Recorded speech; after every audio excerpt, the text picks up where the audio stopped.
Hello and welcome back to WCBN Sports. Today we're live from the Big House. My name is Charlie Brigham. Alongside me, Nabeel, Baig, and Amer Bektas, and we are ready for a good one today, folks. The number 25 nationally ranked Michigan Wolverines looking to keep that undefeated record going today against the Northern Illinois Huskies. Michigan picking up 2 wins to start the season, first over Western Michigan, and then last week in a night game against Washington. Michigan looking to keep it going here in Week 3. Yeah, the Wolverines welcome in these Huskies of Northern Illinois, and probably the headline of this game is who their starting quarterback is. You have transfer quarterback Rocky Lombardi. That is correct. Rocky Lombardi from Michigan State, who came in to the Big House last year and lit up this defense, which is a big reason why Don Brown is not here, and Michigan has a new defensive scheme staff with Coach McDonald. So kind of some keys to this game is to see how does this defense react. It shouldn't be too big of a contest for Michigan, but the way Coach Harbaugh has been saying in his press conference leading up to this week is you can't look forward to any game right now. So Michigan still needs to have that same mentality that they had last week. The energy in the Big House was just absolutely electric. Today might be a little bit different, but the Big House is slowly filling in. It should be a good one today. Yeah, I'm excited. This game, as you mentioned, Rocky Lombardi coming back to the Big House. This one, kind of the rubber match between Michigan as a whole and Rocky Lombardi. 2 years ago, Michigan beat up on Michigan State here in a very fun game to watch. Last year, Lombardi came back and shoved it right back in the Wolverines' faces. So this one is a revenge game for both of them. Yeah, and for Michigan, they've established the run game. I think nationally they're top 5 right now for their run, or average runs per game. So they've obviously established the run game. So expect that same 1-2 punch from Hassan Haskins and Blake Corum, as Coach Gaddis calls them, lightning and thunder. But let's see how much Michigan wants to air the ball out today. You know, it was unfortunate. Ronnie Bell went out in the first game of the season. He was the number 1 wide receiver, and last week they only had 44 yards in the air. So expect Michigan to kind of air it out, but you don't want to open up the playbook too much looking ahead. You don't want to give unnecessary film to your opponents later on in the season. Yeah, definitely a game where you kind of want to get it opening up a little bit and establish that passing game. Michigan, through the first 2 weeks, has definitely established themselves as a run-first, smash-you-in-the-mouth kind of football team. I mean, as you had mentioned, Hassan Haskins and Blake Corum have been absolutely incredible through the first 2 weeks, but you got to start to develop that passing game as you move further into the season and start moving towards a Big Ten schedule. But this is also this is the bread and butter of a Coach Harbaugh team, establishing that running game. Like, that's exactly what he did at Stanford. That's what he did with the San Francisco 49ers, and that's what he's doing this year with the Wolverines. Now, you can see Coach right there at the 50-yard line hyping up Cade McNamara. That gets me hype up here, dude. That gets me hype. This is Coach Harbaugh. This is the most relaxed I've seen Coach Harbaugh, and I love it. There's a different mojo around this team. I'm drinking the Kool-Aid right now, like drinking the Kool-Aid. So let's see what these Wolverines can do today. During our introduction, the coin toss went underway. Northern Illinois won the toss and elected to receive. So they're going to look to get out on the offensive attack, bring Rocky Lombardi out there, and try to get on the board first as the crowd gets going here in the Big House. Again, you are listening to WCBN Sports. Kickoff is underway. This one going back, landing at about the 5-yard line, called for a fair catch. So Northern Illinois will start off on the 25-yard line. I think these fans are well aware at who the quarterback is as we get a little boo going out here. But, you know, this Michigan defense has been electric. You can look at it is anchored by number 97, senior Aiden Hutchinson, coming back to this Wolverines team. He could have gone to the NFL, but he wanted to make a stamp on this Michigan team. He mentioned he wants to get a ring for his Wolverines. The Big House getting loud as Rocky Lombardi steps back in a shotgun formation. First play, run up the middle, and immediately met by the Wolverines. Josh Ross right there on the tackle, came through untouched. Yeah, Ross was electric last week too. Really, the linebacker for these Wolverines coming through. Michigan has always they've been able to establish a really good defense during Harbaugh's tenure. That first run, good for 1 yard, so Lombardi will have 2nd and 9. Back in the shotgun formation, running back over towards his left side. Claps once, clap twice. It's going to be a pass for Lombardi. Throws into the flats, completed, but taken down right away. Tackle on that play made by number 4 for the Wolverines, Vincent Gray. A little bit of a dangerous throw there, wouldn't you say? Yeah, I mean, Vincent Gray last year he was one of the players that got beat a lot last year by Rocky Lombardi when the Spartans came in. So right away you can see the first pass Lombardi does, he goes right at Vincent Gray, and Vincent Gray comes out on that one. It was Devin Lafayette on the reception. Lombardi now with 3rd and 7. Northern Illinois spread out wide. Lombardi gets the snap. Throws, slant route, broken up. That pass again intended for Devin Lafayette, but Michigan all over it. Yeah, Dax Till, that's another name we're going to mention a lot during the broadcast today. Another key piece for these Wolverines and their defense, and you could not ask for a better start, making this team go 3 and out. And I was at the press conference on Monday for Coach McDonald, and he was asked about the running game and all that, right, for Michigan and how they play good defense. His answer was, we can always play good defense when we're on the sideline and our offense has the ball.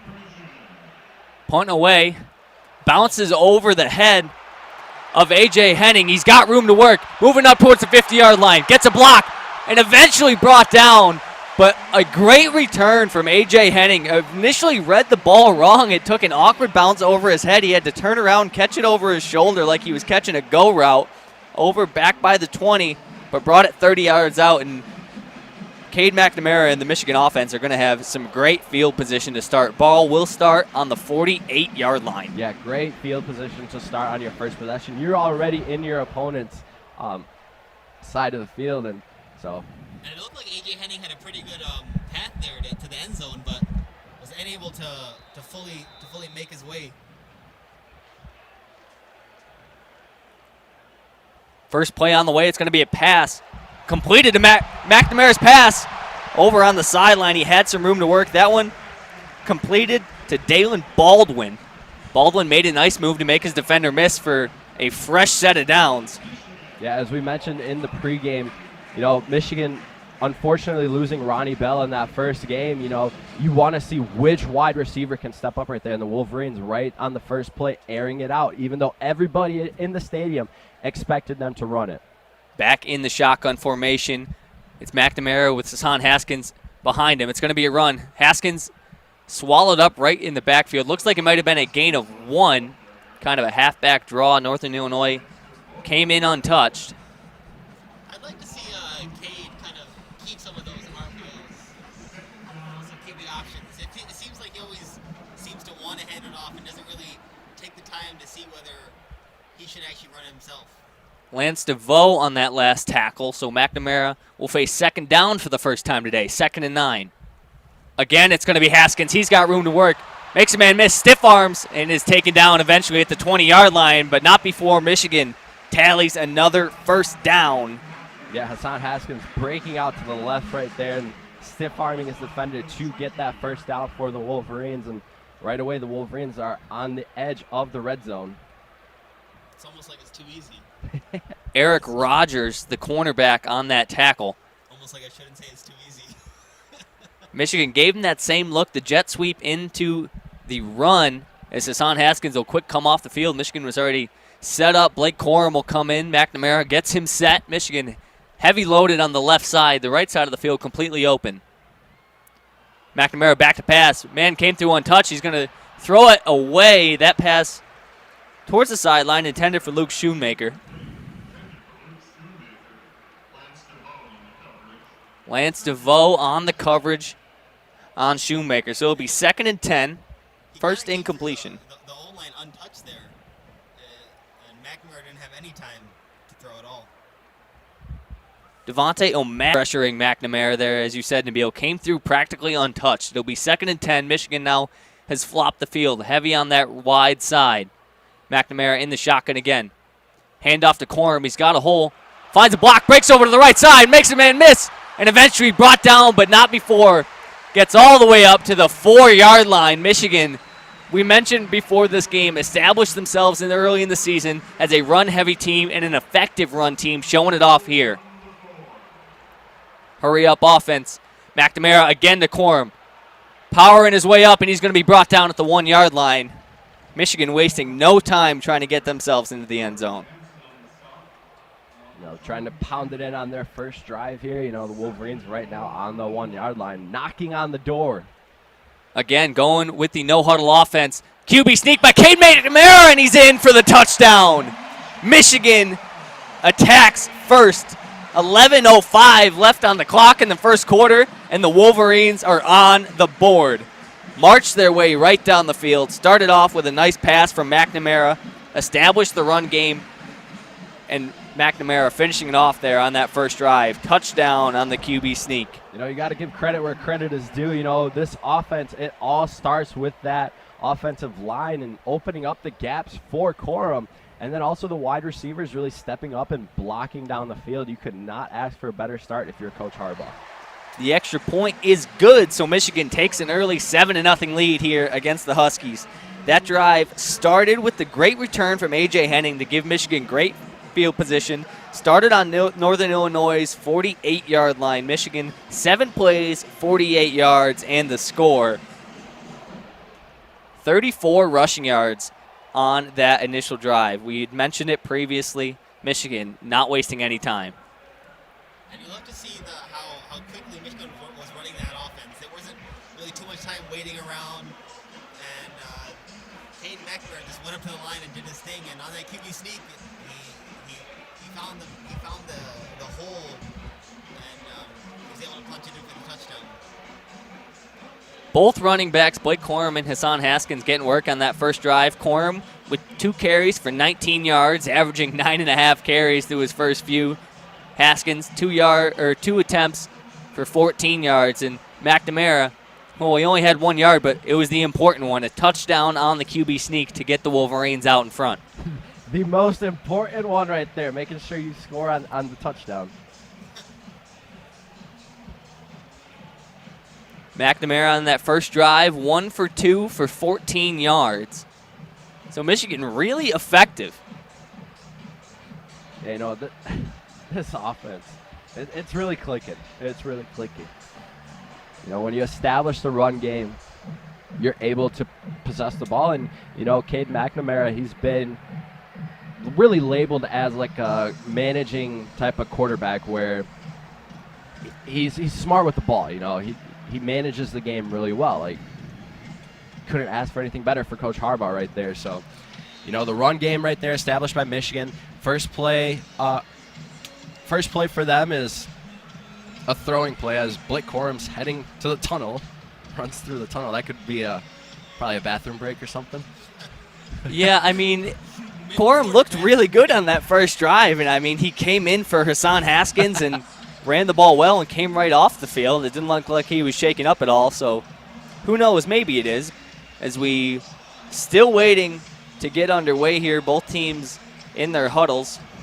Can we talk about last week's maze out and how the Big House really showed up? That's probably one of my favorite games I've ever been to as a Michigan student. It was very, very, very intense down there. It was a lot of fun. Shout out to all the fans that wore maze and that really lit up stadium and made it a hostile environment. We are going to need that when Ohio State comes into town. And, we already are talking about Ohio State. The way Coach Harbaugh has been doing this year, you're seeing signs around Schembechler Hall of what are you doing to beat Ohio State today? And, they're switching up plays. Like, I think it was their 7-on-9 defense, some type of defensive drill, and they switched it up to Ohio, beat Ohio. So, they know what – this is a different Michigan team this year. Harbaugh, year 7, got that extension, taking less money, more incentives. He's got a younger coaching staff. It's an exciting team this year. Yeah, definitely a different brand of football than we've seen in years past. Michigan, much more aggressive, not waiting for the game to come to them, going out and trying to take it themselves. It looks like we are set to go here. It'll be Jake Moody to kick off for the Wolverines with 11:05 left here in the first quarter. Michigan, as you heard, still holding that 7-0 lead after the impressive, efficient first drive. Kick from Moody's underway. This one back to the 5-yard line, and again, a fair catch call. So Northern Illinois will have the same field position again up at the 25. Trayvon Rudolph, the return man there. Yeah, another thing that Coach Harbaugh mentioned is for these coin tosses and stuff like that, they want to make the opponent start where the student section is. I mean, we saw last week with how loud the student section was, and Washington had to take that delay a game penalty. Lombardi play action, finds a man wide open in the flat. He's got room to work, eventually brought down, but not before an impressive gain. That one, Tristan Twos in the flats and plenty of room to work. Great play call there. Just getting him in the flat and getting him and hitting an open receiver there. Fresh set of downs for Lombardi. Back in the shotgun again, walking up to the line, directing his linemen, trying to figure out Michigan's defensive scheme here. One man behind him, motion man coming into the slot. It's going to be a handoff up the middle and eventually taken down after a gain of 4. That one, Josh Ross, we saw him come through the line untouched for the first tackle of the game for Michigan. That one eventually wraps up the ball carrier after a gain of 4. Yeah, Josh Ross getting another tackle for Michigan. I believe that's the second tackle of the game so far. Ross definitely making an impact early. 2nd and 6 at the 44-yard line. Lombardi again handing off up the middle. An impressive run, fighting through contact for a first down. On the tackle, looks like it was Christopher Hinton. Seems like the Huskies are starting to settle in a little bit, moving the ball. Now they're into Michigan territory for the first time today. Rocky Lombardi, he's familiar with the big house. Harrison Whaley, the running back for Northern Illinois, 15 yards on 3 carries so far. Northern Illinois, for the first time today, has made their way into Michigan territory. Ball on the 46-yard line. Lombardi motions a man. Again, hands off up the middle to Whaley. And he's brought down, but not before he gains 8 yards. Northern Illinois marching their way down the field so far. 4 plays, 37 yards so far on this drive.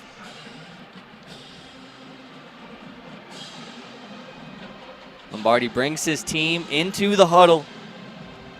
We mentioned before there's kind of a little bit of a rivalry between Rocky Lombardi individually and this Michigan team. They've been fighting back and forth with each other for the past few years. Lombardi here today in different colors, not the Michigan State green, but the Northern Illinois black and red. Hands off up the middle again.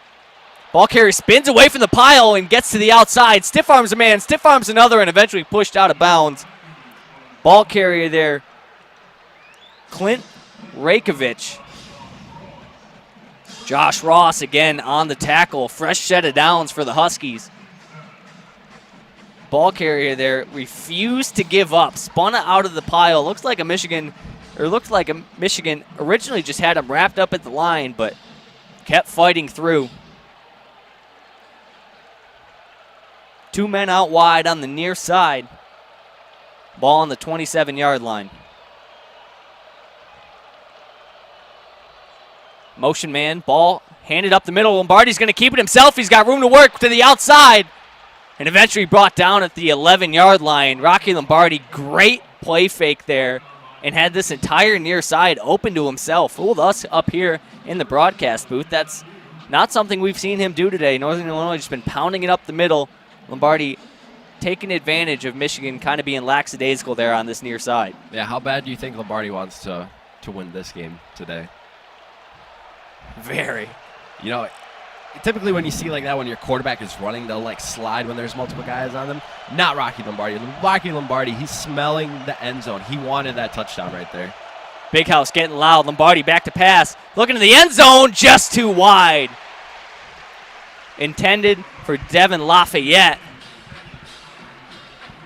Sorry, correction. Intended for Tyrese Ritchie on the outside. He had him open. Ball just a little bit too far to his outside hand. Yeah, if Ritchie would have had to make a really fantastic one-handed catch right there. Rocky Lombardi threw it to his outside. Dax Hill playing great defense right there, but, you know, just a little bit too far out there for Ritchie. The Big House getting loud here as Northern Illinois approaches the end zone. Inside handoff, met right at the line and brought down. Might be a gain of 1, but not much more than that. Harrison Whaley, the ball carrier again. So the Wolverines this season have given up 3 touchdowns, and you have Northern Illinois already knocking on the door right here in the first quarter on their second drive. Huge third down play right here. Junior Colson, the defender, on the tackle there. And Hutchinson is back in for this third down. Aiden Hutchinson looking to make an impact here. 3rd and 8, ball on the 9-yard line. The Big House is getting loud here. Lombardi motions a man, drops back to pass, looks into the flats, got a man, but he's brought down just short of the first down marker, looks like. Yeah, expect Northern Illinois to keep their offense on the field right here. It's 4th down, ball's on the, looks like they're going to put it on the 3-yard line. So first down is on the 1-yard line, so this is touchdown or nothing. So as the Big House is starting to wake up here. And looks like Northern Illinois is going to call their first time out of this half. And if I'm Northern Illinois, I honestly would go for it here.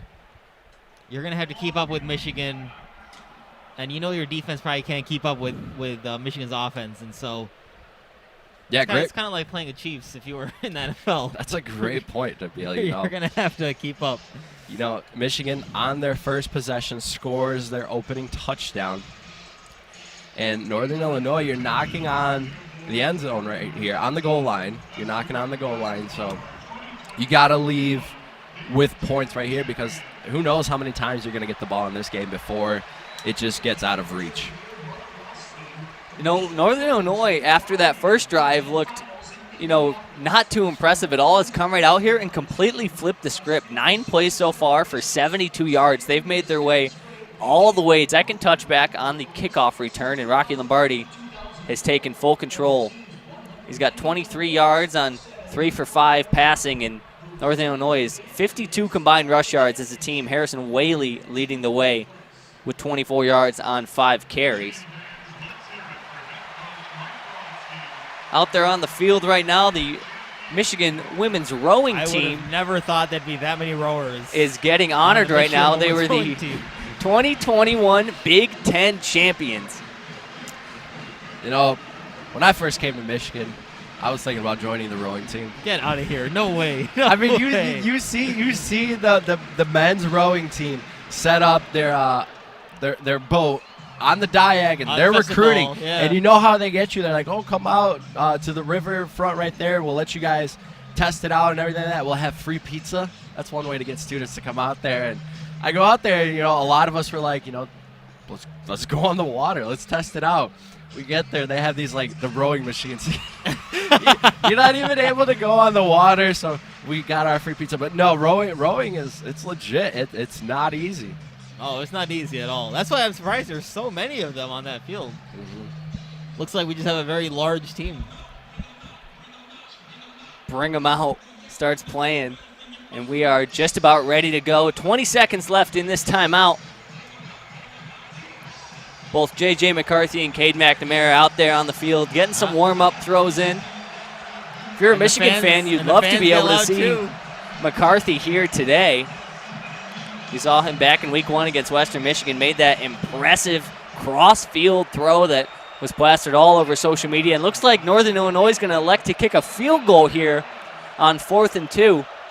If you're Michigan, you're going to have to be wary of the fake. They're on the right hash. They are going to kick it, and that one looks like It is up and good. So Northern Illinois on their second drive gets some points on the board. The score sits 7-3 in favor of the Michigan Wolverines. You know, you'd like to see Northern Illinois be a little more aggressive there. If I was them, I would have done it, but maybe their stats, percentage, whatever, told them to go against that, and more power to them. The statisticians. The statisticians like, you bet for this one. You know, we mentioned earlier that kind of mentality that you're not going to be able to keep up with Michigan's offense, so you might as well go for it and try to match their points on the board. Yeah. But also, I feel like in that same kind of mindset is the fact that you need to take the points where you can get them. Well, 3 points and 0 points are not much different this early. Yeah, we're really early in this game. Second drive right there. You want to put some points on the board, you know, because the way you can look at it is the opposite side is if Northern Illinois goes for that on fourth down and Michigan comes up huge, all the momentum shifts over to the Wolverines. But Northern Illinois also just ran down the field 70 yards and we're 5 yards away from the touchdown. If I'm the coach, we're going for that because if you don't get it, even if the momentum shifts and Michigan has all the momentum, they come up huge right there on the goal line stand, you're still – they're on the 2-yard line. Yeah. So you got to put a lot of trust in your defense, but the Huskies electing to go with the field goal, get 3 points up there. So Michigan leads 7-3. And this first drive, they're able to score a touchdown. So yeah.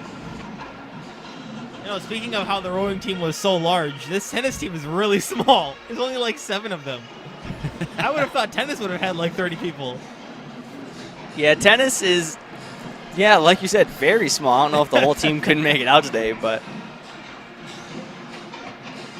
both teams taking their respective huddles as we are moments away from getting back into the action. Beautiful day for football. This is fall weather. Not quite cold yet, but definitely not hot. Temperature sitting around 70 degrees here at game time. Temperature in Ann Arbor right now sitting at a comfortable 71 degrees. Fans still piling into the big house, filling out these upper sections. The student section is packed shoulder to shoulder like sardines as usual. You love to see here we go. Game of the season. Yeah, it's really important like this, you know, you look online and tickets for this game are really cheap and people don't see this game as kind of a really important one, you know, but this early in the season, every win you can get is important, and these Michigan fans is about as devout as they come. Yeah, it's still filling up, you know. There's still people coming, especially on a really sunny afternoon. Blake Corum back deep to receive for Michigan. Northern Illinois set to kick off here. Just over 6 minutes remaining here in the first quarter. This one a short kick. Fielded at the 20-yard line and brought down at just about the 24. Well, that was a surprise right there, not wanting to kick it to Corum. You know, Corum is the lightning of this team. Josh Gaddis has mentioned he's probably the fastest running back he's seen in his tenure. And Gaddis has coached at multiple locations, most recently at Alabama before coming here. So, you know, you love that 1-2 punch from Michigan. You got Hassan Haskins, who's going to be out there right now, the first down back. So Michigan's got a good running back room. And don't forget to mention Donovan Edwards. That was a huge pickup for Michigan recruiting this year. The 5-star from West Bloomfield. Michigan runs reverse on the first play. Towards the outside, plenty of room to work. Finds a gap and eventually brought down at the 50-yard line. A.J. Henning had all sorts of room to work. A.J. Henning, another player that we're going to be mentioning, the wide receiver. You know, without Ronnie Bell, which running back's going to, or which wide receiver is going to step up? You know, you look at A.J. Henning or Cornelius Johnson right there. So Michigan right there getting a little bit tricky. Those are the type of plays you love to see. And I think they ran it last week too, but it just kind of got blew up right at the line. So it's nice to see those kind of plays working here this afternoon.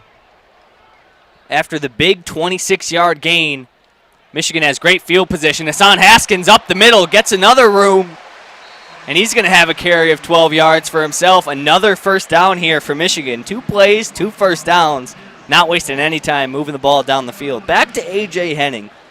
standing at only 5'10" and 185 pounds. He's not the biggest guy out there on the field, but he's got some blazing speed. When you get him out in the open, there's not many people down there on the field that are going to be able to catch him. 2 receivers on this near side, 1 in motion. McNamara play action, drops back, looking deep towards the end zone. He's got a man, and broken up, pass intended for Cornelius Johnson. Great coverage there. That ball, had it been caught, would have been a touchdown in the end zone. And as I said, great pass from McNamara, but even better defense. A little bit of a short throw there by Cade. A little bit short.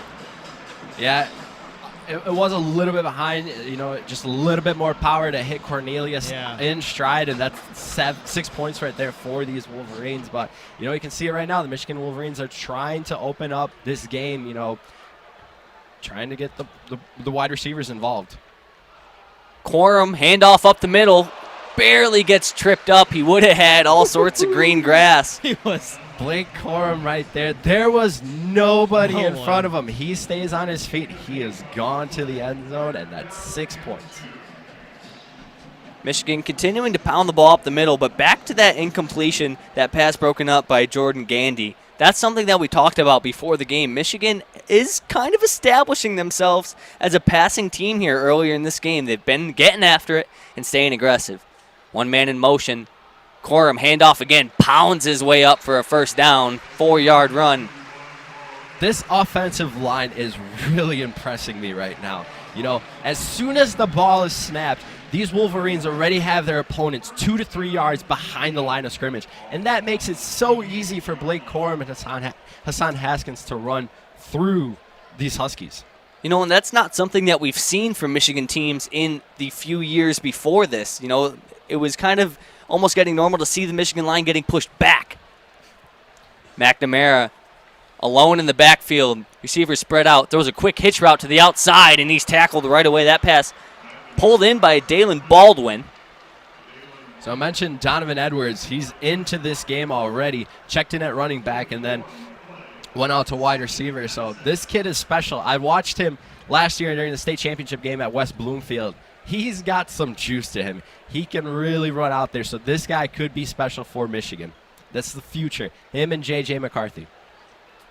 2nd and 6 at Northern Illinois' 24-yard line. Michigan marching their way down again.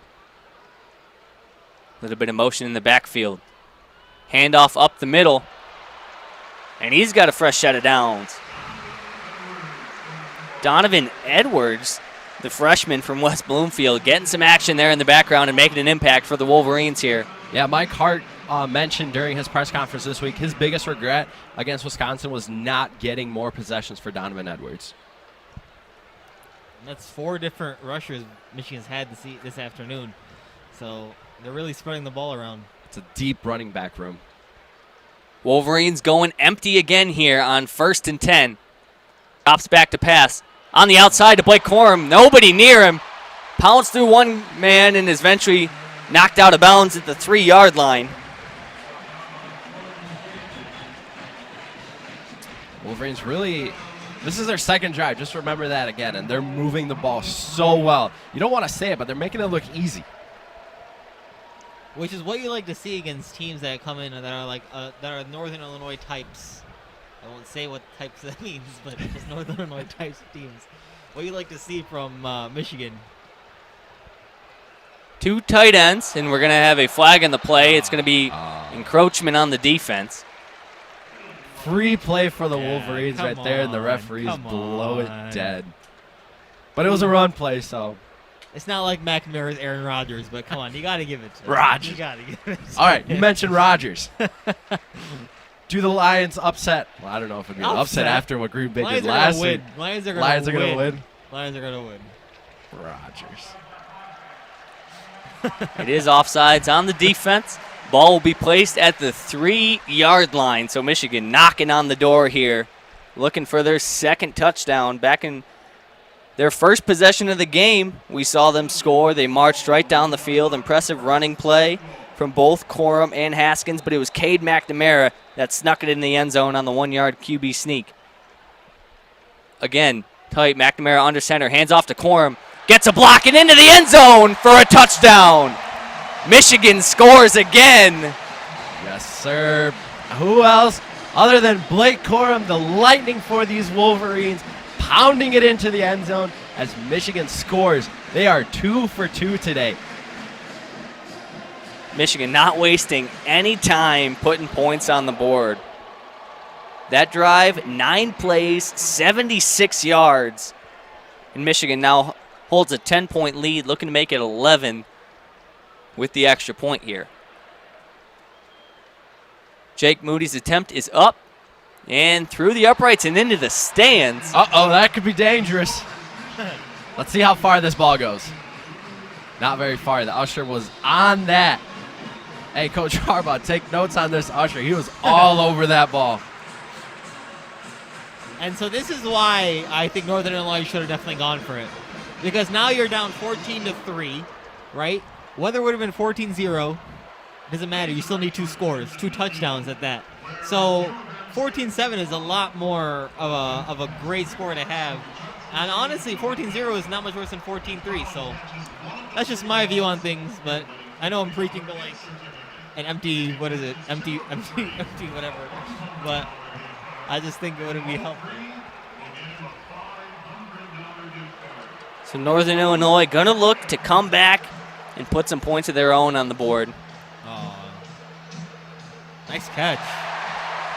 We have a fan out there trying to catch some punts to win some Emden gift cards. You know, back in week 1 was the first time I had seen a fan catch all 3. 2 for 2 on this guy. And he's getting that crowd hype. The third one up, and it's caught. That was textbook. Yeah. And that's a $500 gift card to the Emden. Where do I submit my application to go out there? I know. I feel like I could catch 3 punts for $500. $500 at the Emden. What's that going to buy? A jersey? Yeah, you can get like 2 hoodies. You can get a hoodie and a half. A teddy bear? A teddy bear. You know, A Harbaugh bobblehead. Life size. I feel like the key to catching punts is to be running backwards a little bit. Every time I've seen a fan miss it, they're usually running forward at the ball, and they like misjudge it. The machine is tricky though too. Yeah. Like true. who's ever like in charge of that machine right there, you know, it's tricky. It's hard to read the ball, and you know we all say, "Oh, that's easy. I could do that, no problem." Then you go out there, and boom, you missed the first play. I remember I went to a G League game. It was a D League at the time, and you know they have that like halftime, half-court shot, 3-point contest. I didn't shoot a basketball for a solid year, probably. I'm in jeans, and I go out there. I cannot hit a 3 to save my life. Yeah. Half-court shots are going over the backboard. But it was fun, though. It was a lot of fun. Whenever I think of half-court shots, I always think of the guy who LeBron actually decked or like hugged and like fell to the floor. When he made that half-court shot to win like $100,000 or something crazy. With our banter wrapping up, Jake Moody's kickoff bounces into the end zone for another touchback. So Northern Illinois, for the 3rd straight possession, will start on their own 25-yard line. I don't believe Moody has let any returner return one of his kicks. No, Moody's been solid for the Wolverines this year. You know, last year, him and Quinn Nordine, I mean, for the last 2 years, really, they've been going back and forth to see who that #1 kicker is. And now Moody in the NFL with the Patriots. You know, that Michigan pipeline to New England, if Bressler's listening.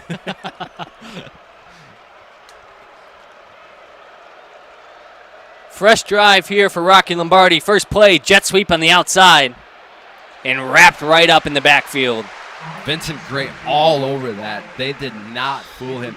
Vincent Gray remembers what Rocky Lombardi did to him last year. Not going to happen today. Vincent Gray is locked in. Great read there, as you said, by Vincent Gray. I mean, that's just textbook. That's the kind of stuff that you show developing players and say, this is how you play corner on the far side.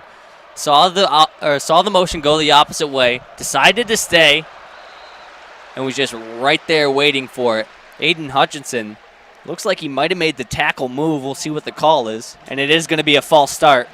You know, it is a little bit scary when you're lining up on the other side and you see big 97 Aiden Hutchinson. You know, just thinking about it makes me nervous. He had a fantastic game last week against Wisconsin. The best offensive lineman for Washington, they couldn't stop Hutchinson. They had to double team him multiple times, and he still got through, still got pressure on the quarterback. Northern Illinois empty. They run a wide receiver screen. Great block there on Vincent Gray, but that play only tallying 3 yards. Yeah, 3rd and long for these Huskies right now. Really struggling to get the ball throwing. Their best drive was their second possession of the game when they were able to really drive the ball all the way down to into the red zone. All of these Wolverines, and like that could be what changes this game. I know it's early on, but you know the momentum. Which way does it shift? Michigan scores on both of their possessions, and let's see what Northern Illinois can do on their third. Lombardi's got 4 wide. It's 3rd and 13. Brings one receiver into a tight end position, and Northern Illinois is going to call a timeout. The Big House making an impact here early. Yeah, shout out to the Big House. You know, after last week, we can see that the Big House is back.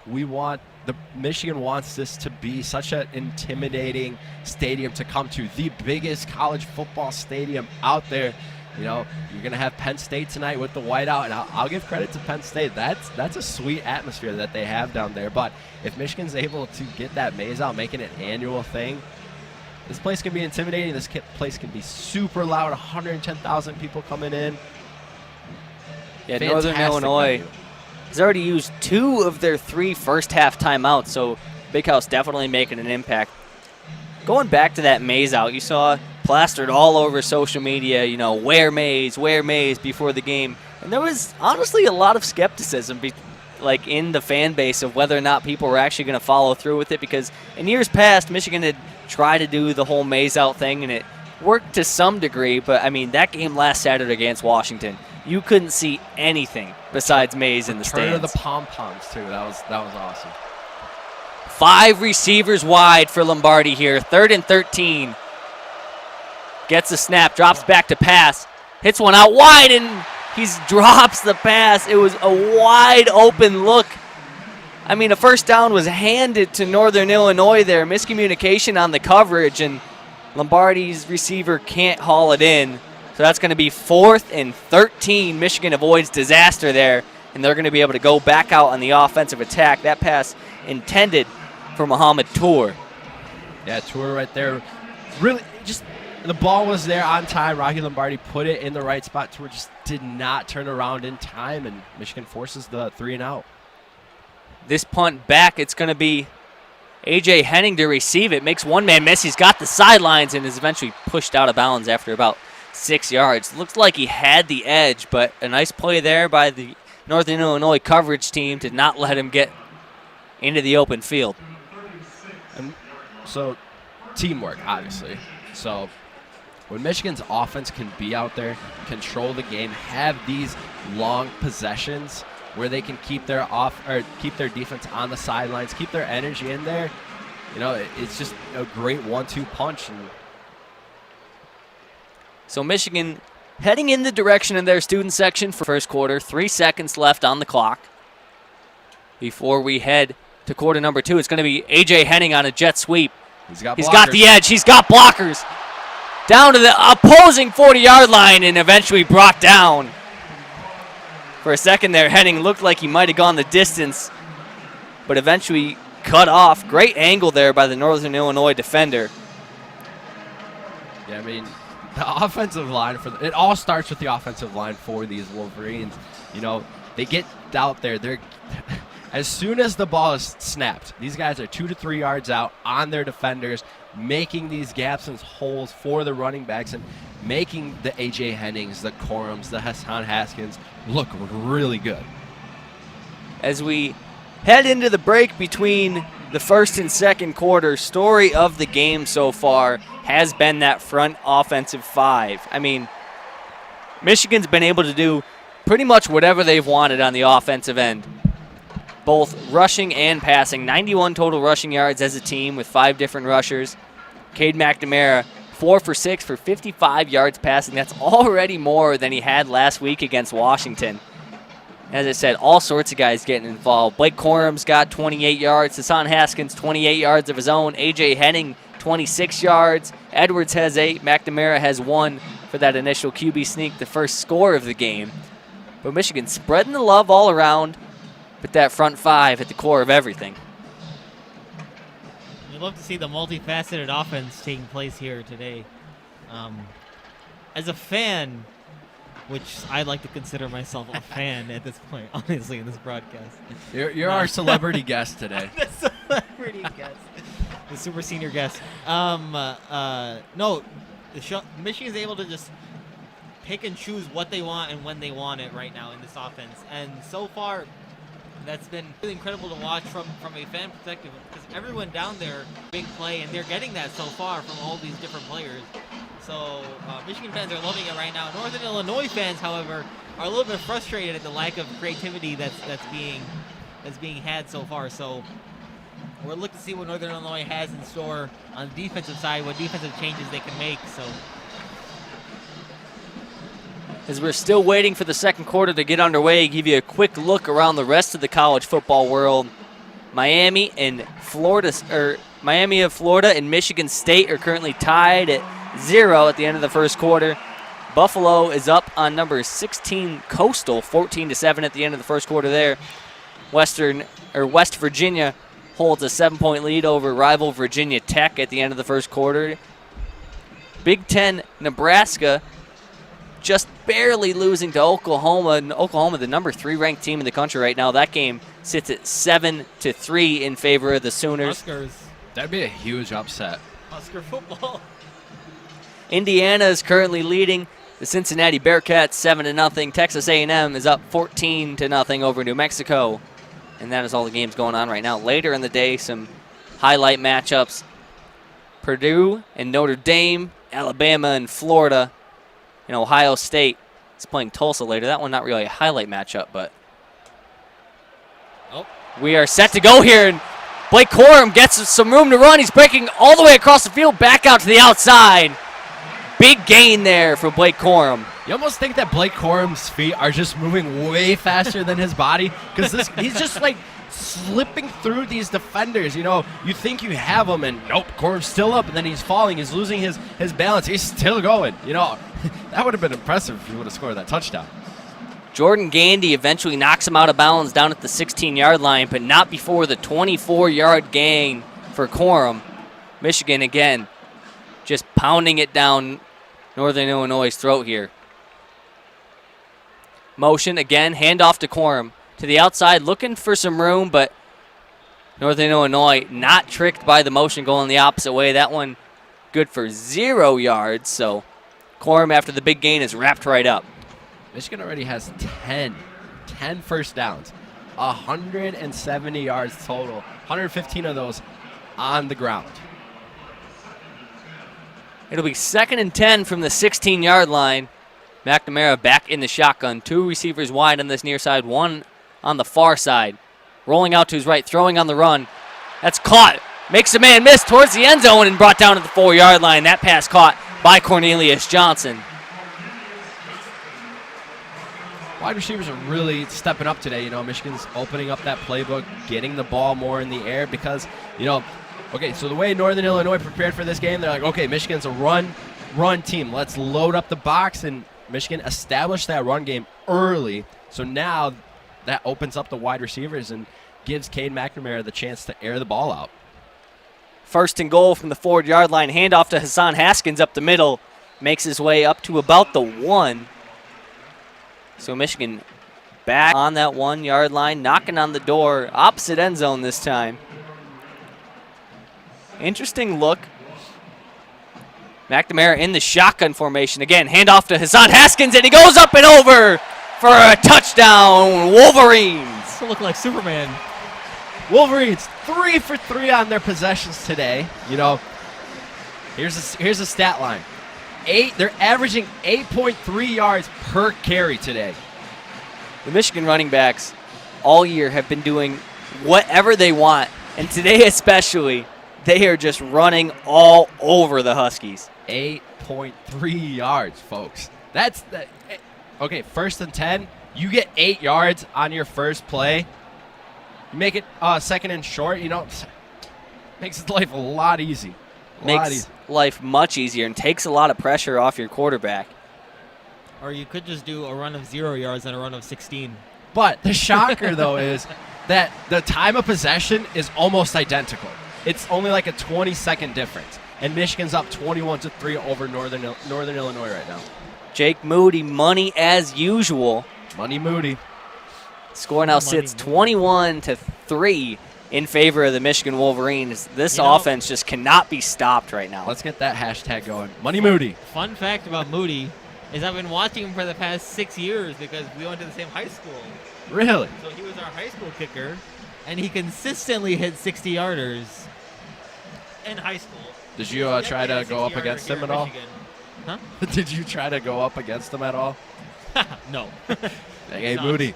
Lunch. After lunch, let's hit the field. Do some. No, but he was out there practicing every day after school. He used to come with his parents to the field. Yeah, he was. I mean, that's just a guy who's dedicated to his craft. He's just established himself as a core part of this Michigan team. I mean, a good kicker can really separate a team from the rest of the pack. And, I mean, Jake Moody has been just that, a very good kicker for this Michigan team so far this year. I mean, how many times do you see it where big games, doesn't matter which one, it comes down to that final possession, and you're on the 30. This is a game-winning field goal opportunity. Kickers are very important to whatever team, whatever goals they have.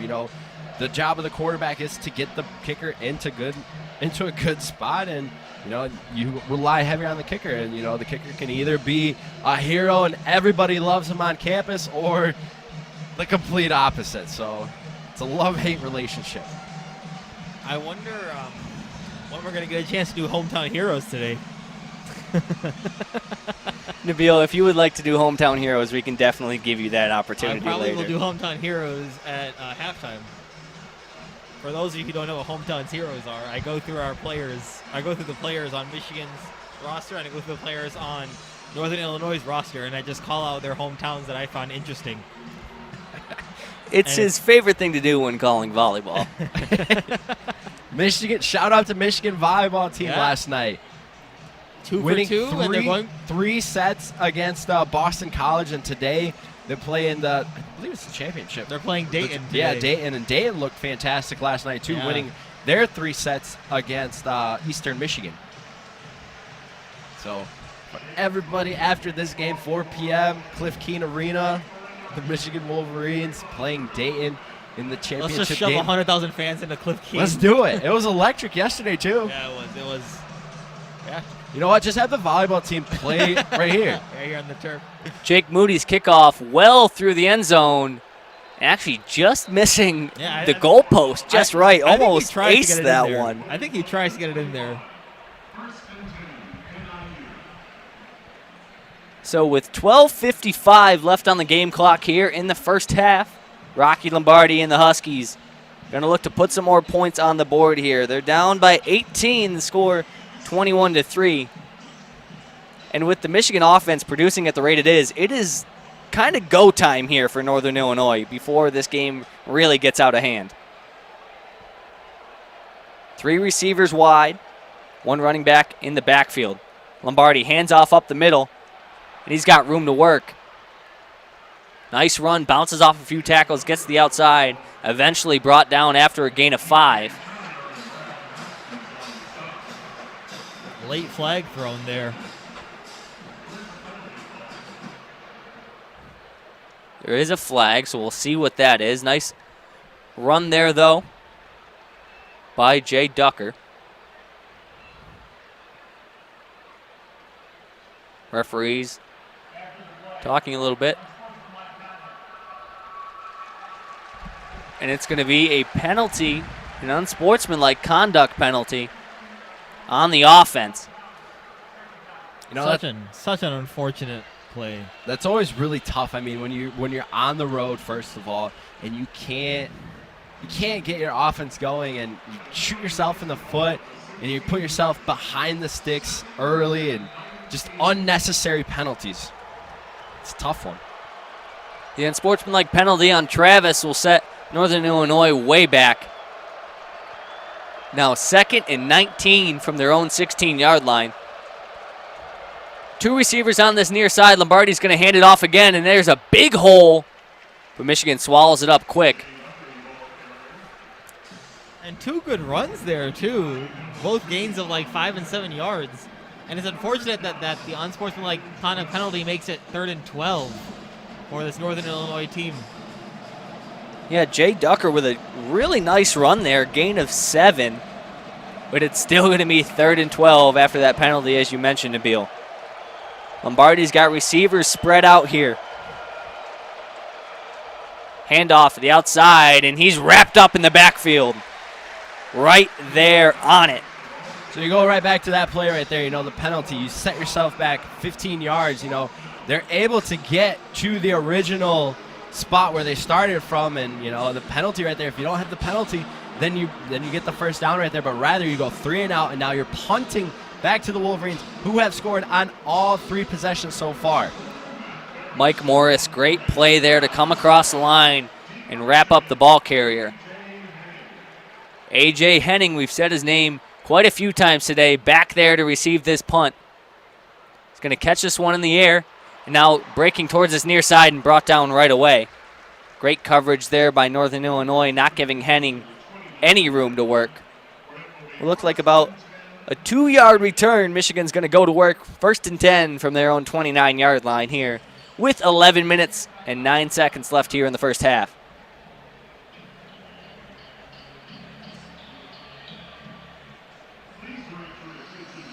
Michigan looking to continue the offensive onslaught that they've had going on today.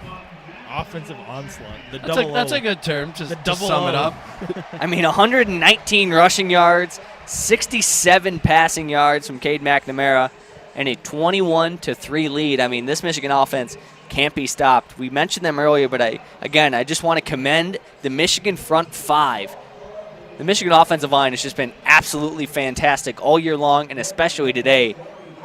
The running backs have had plenty of room to work. When Cade McNamara has dropped back to pass, he's had all the time that he wants. I mean, you can look at that offensive line right there. It all starts with Zach Zinter. He's really the right guard for these Wolverines. He's been fantastic. I mean, all of them have. You got Keegan, Hayes, all of them are doing a fantastic job. And, when you have a good offensive line, it makes everything else easier. You give time to your quarterback to make the right possessions, and that's what Cade McNamara has been described at. He makes the right plays. He's a game manager. McNamara, a junior now this year, but doesn't have a crazy amount of experience coming into this season, as obviously Michigan had Shea Patterson his freshman year last year. It was Joe Milton now playing at Tennessee, and now he has the reins to this offense.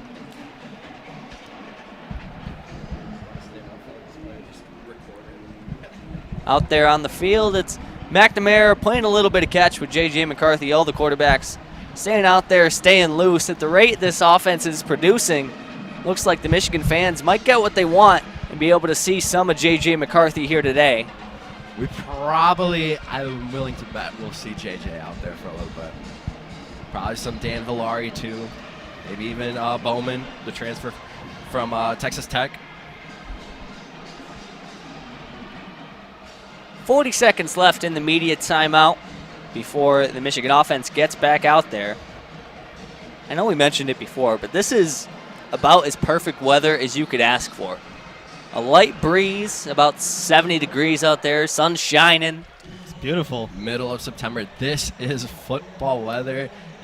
There's no other spot you would want to be other than Ann Arbor on a Saturday game day. And, we've been pretty lucky with weather so far, Great. Next game is going to be awful. Do you guys remember the Notre Dame game and the monsoon? Yeah. Yeah, flashback to 2 years ago. Michigan beat up on Notre Dame in the rain. Usually, you get just a normal game in the rain to that extent, fans would just flood out of the stadium as fast as possible, but the Michigan faithful stayed and rode that one out. A big win over the Fighting Irish. We are set to go here. Ball on the 29-yard line. McNamara drops back to pass on first down. He's got him. Looking deep. Oh, beautiful. This throw. one, it just passed the fingertips of Cornelius Johnson. He had that wide open. Cornelius had his defender beat. Cade just put a little bit too much power on that one, but as Charlie goes on to a kneeling position.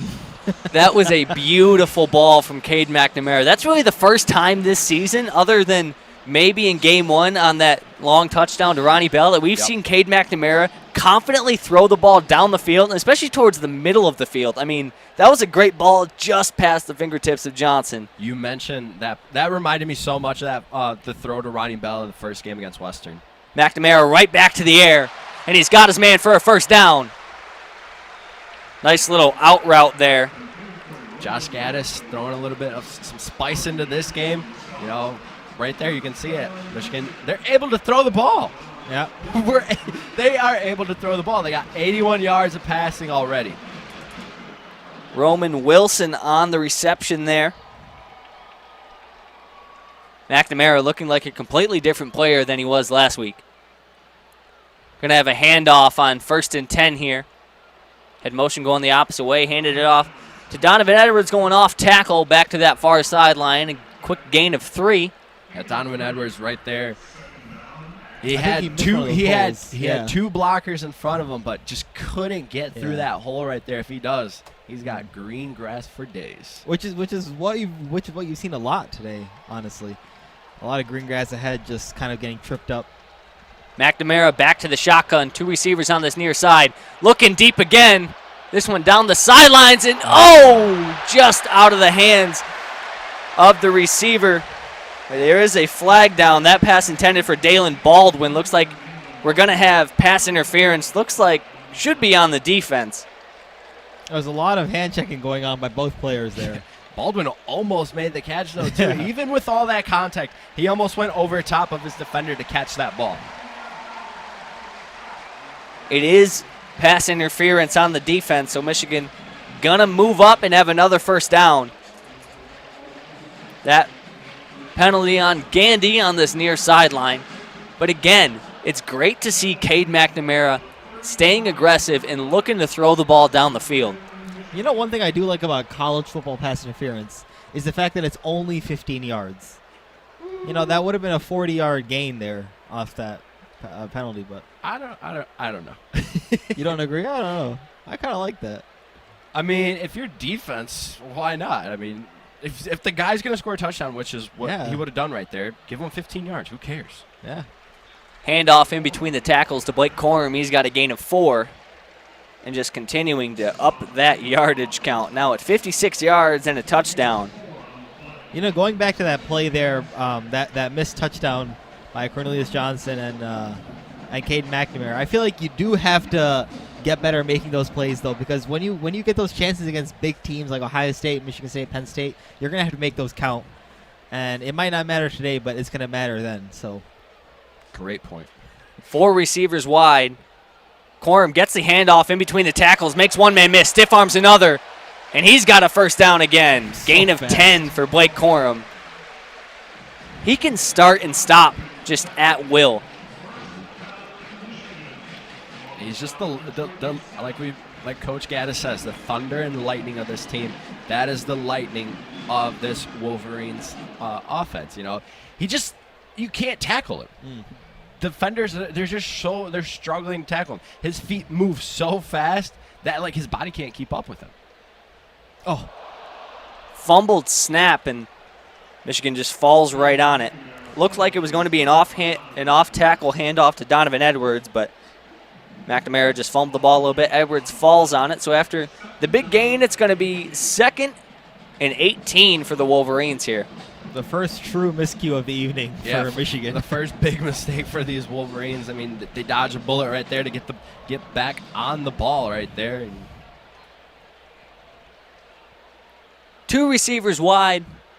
The field spread right out. It's McNamara in the backfield. Donovan Edwards situated right to his right side. McNamara giving some instructions to his offensive line. Fakes the clap. Now gets the snap. Looking across the middle. It's got a man, and it's caught. Brought down at the 12-yard line.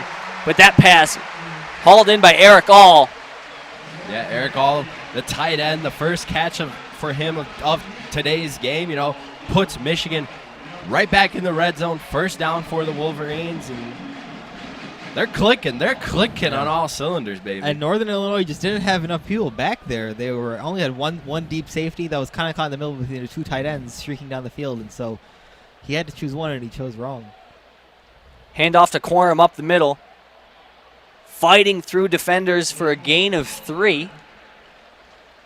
Cade McNamara just looks completely in control right now. 7 of 10 for 104 yards. He's already doubled his passing count from last week. And he just looks confident. I mean, his 3 incompletions have been balls that have looked really, really good. I mean, that one, the missed touchdown opportunity to Cornelius Johnson, the deep ball over the middle. And that's also another thing that we haven't seen from McNamara that he's really added to his game today is the confidence in throwing the ball over the middle of the field. 2nd and 7 from the 9-yard line. Again, handoff to Quorum, makes one man miss, and is brought down at the 6, gain of 3. So, sideline note, Coach Harbaugh has already gone over to J.J. McCarthy, and they're already talking, so we might see J.J. early in this first half. If Michigan's able to punch it in right here, that would be, they've gone 4 for 4 on their possessions today, and you could see J.J. McCarthy in the first half. And I could also see him making a play in the second half, which, might not be a bad suggestion. 4 receivers tight towards the line, and we're going to have a quick whistle and a timeout called for the Wolverines. Yeah, Harbaugh did not like what he saw right there. Third and 4, and just going to call a timeout. You got all the timeouts right now. We've got 6:20 left, and Michigan leads 21-3. They've scored on all 3 possessions that they've had the ball today. Want to make sure that everybody's on the same page right there and punch it in for that 4th touchdown of the day. I will say, the way Harbaugh runs down the field to call a timeout is pretty funny. What happened to the khakis? Yeah. He's got the blue khakis now. I don't know, but he's got some speed. Hey, he didn't really do that great when definitely he had has a little bit of explosiveness there on the sidelines. Definitely hasn't lost it. Back to that point about potentially seeing J.J. McCarthy here in this first half. If Michigan scores here, chances are they'll get at least one more possession. I personally don't think we'll see McCarthy at least until the second half. I think the way McNamara has been playing, even if the game is entirely in Michigan's favor, I think you got to at least let him play it out for one half. And at this point, Cade McNamara is just cemented as the starting quarterback. I think that role is entirely his. And I do think it is important to develop young players like J.J. McCarthy. He was an intensely touted recruit coming in, a #1 in the country. And, he is just a freshman, though, so he's got plenty of time to develop. Yeah, Coach Harbaugh has, during his press conferences, when the question's been brought up of, who's QB1? Is it Cade? Is it JJ? Is it the transfer, Alan Bowman? What about Dan Villari? It's always been that 1A, 1B type of thing is the way I would put it, of Cade and JJ. I think the thing that Cade has on JJ is the experience and that he's an upperclassman. He's played in these big games. He's that, game manager. You can see the way the Wolverines, what they're doing right now with the ball. The team's clicking. Why would you want to mess around with that? Why would you try to fix something if it's not broken? And we know that JJ is going to be special. So right now, you want to develop JJ so eventually he can be that starter. So now you're able to get him that game experience, those reps and stuff like that. But he has flashes. He's a special player. You mentioned earlier in the broadcast against Western, making that fantastic throw to Baldwin, across the body throw, which is probably one of the more difficult throws a quarterback can make, and just making it in stride in your first game. That's pretty impressive. The whistle sounds, and we are set to go. 3rd and 3 here from the 5-yard line. Handoff to Hassan Haskins, makes one man miss, reaching towards the end zone. Touchdown, Wolverines! Who else other than Hassan Haskins? Coach Harbaugh brings in his power running back, Hassan Haskins. I believe that's his first touchdown of the day. Corum has the other one. No, so they've split it. 2 for 2 for both of them. So, Michigan right there pounding it in. That's impressive. 4 for 4. You got 4 possessions. You score on all 4 plays. Coach Harbaugh will take it. I will say that Hassan Atkins, even though he's a power running back, he's super shifty. Mm-hmm. He's really able to get out of grasp of any D lineman that try to get in his way. So he's doing incredibly well here. Michigan, as Jake Moody knocks in that 4th extra point, holds a 25-point lead. With 6 minutes left in the first half, Michigan up 28-3. We mentioned before the game that Michigan has established themselves so far this season as a power running team, a run-first kind of team. And, I mean, they've just completely proved that. 138 rushing yards as a team for 4 total touchdowns in the first half. The Michigan offensive line and the running backs have been able to do whatever they want against this Huskies team. Literally, whatever they want. Looks like it's almost time for hometown heroes. I don't know. Looking forward to that.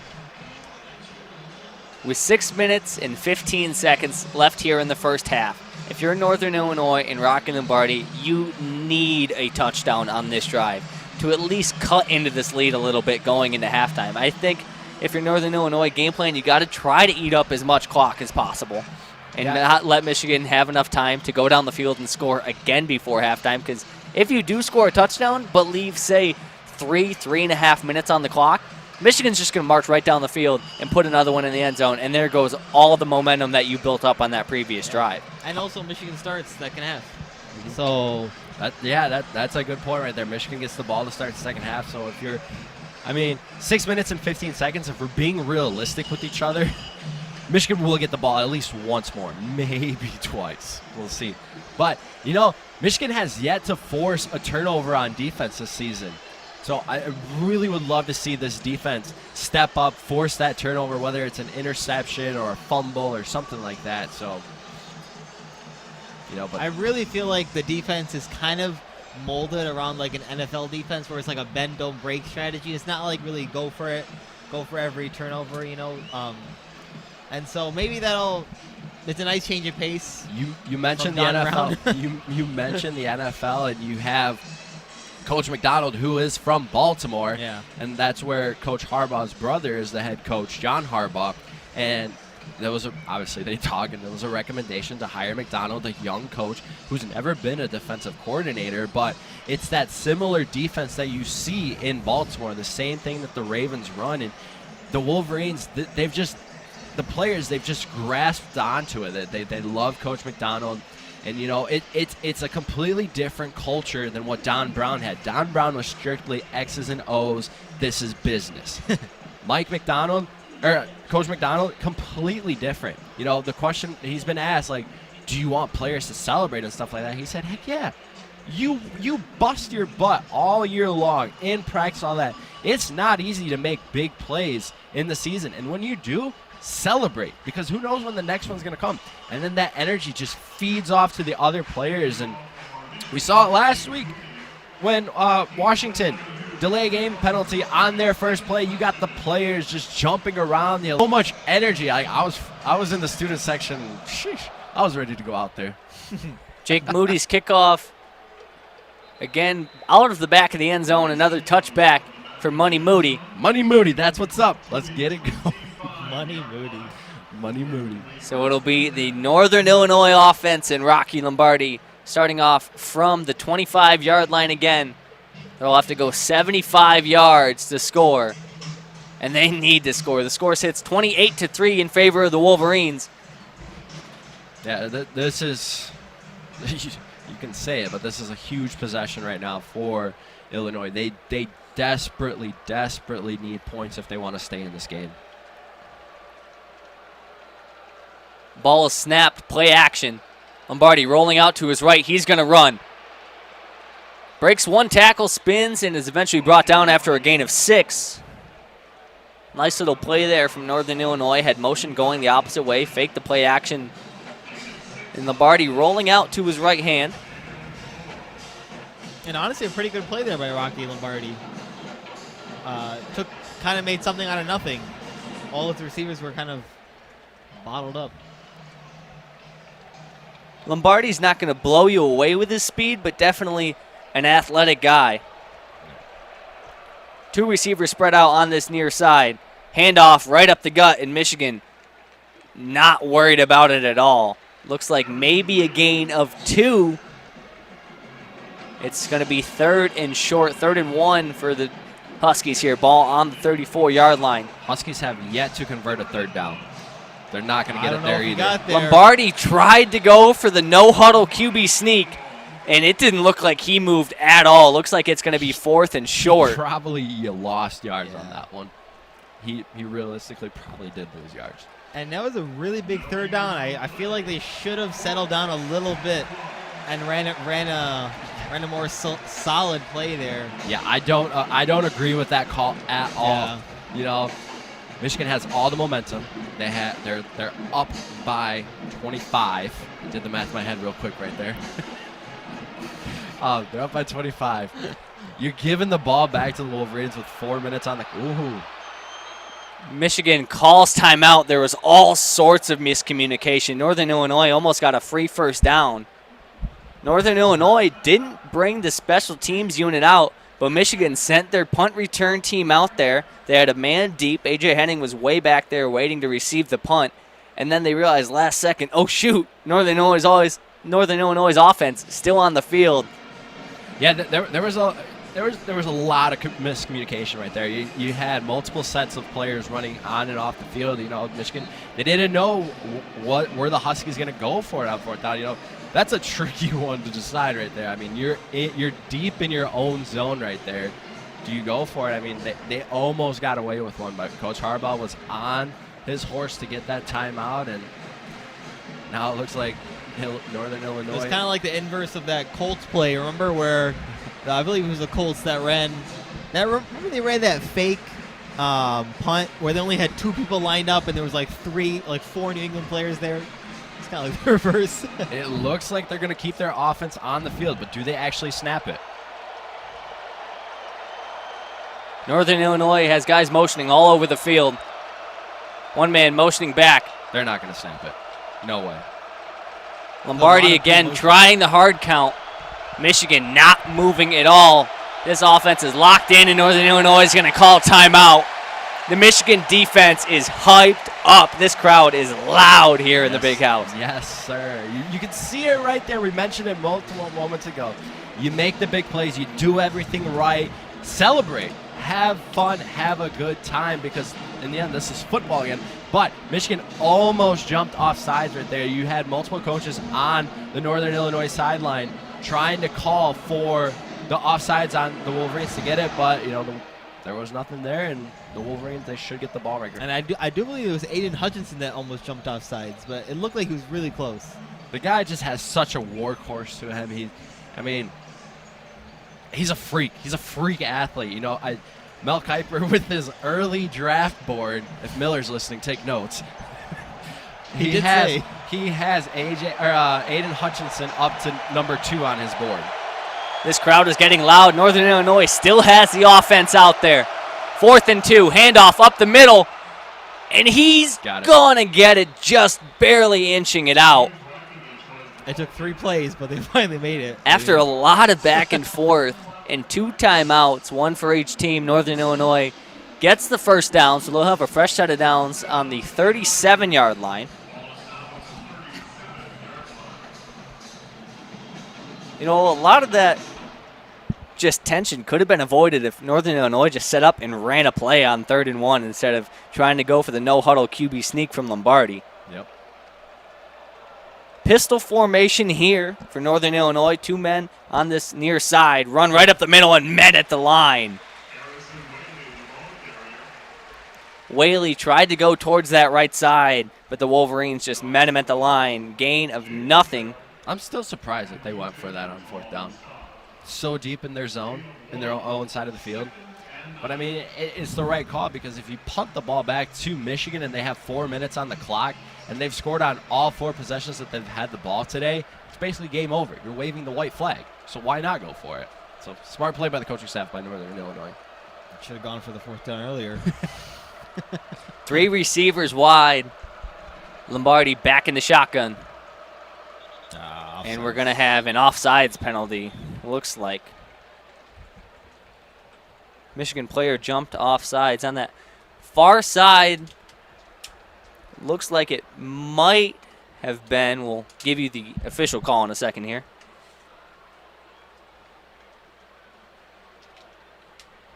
Looks like from up here it might have been David Ojabo. And then it was, so Michigan gives Illinois some free yards there. It'll be 2nd and 4 from the 43-yard line. 3 minutes and 19 seconds left to play here in the first half. Michigan still holds that commanding lead.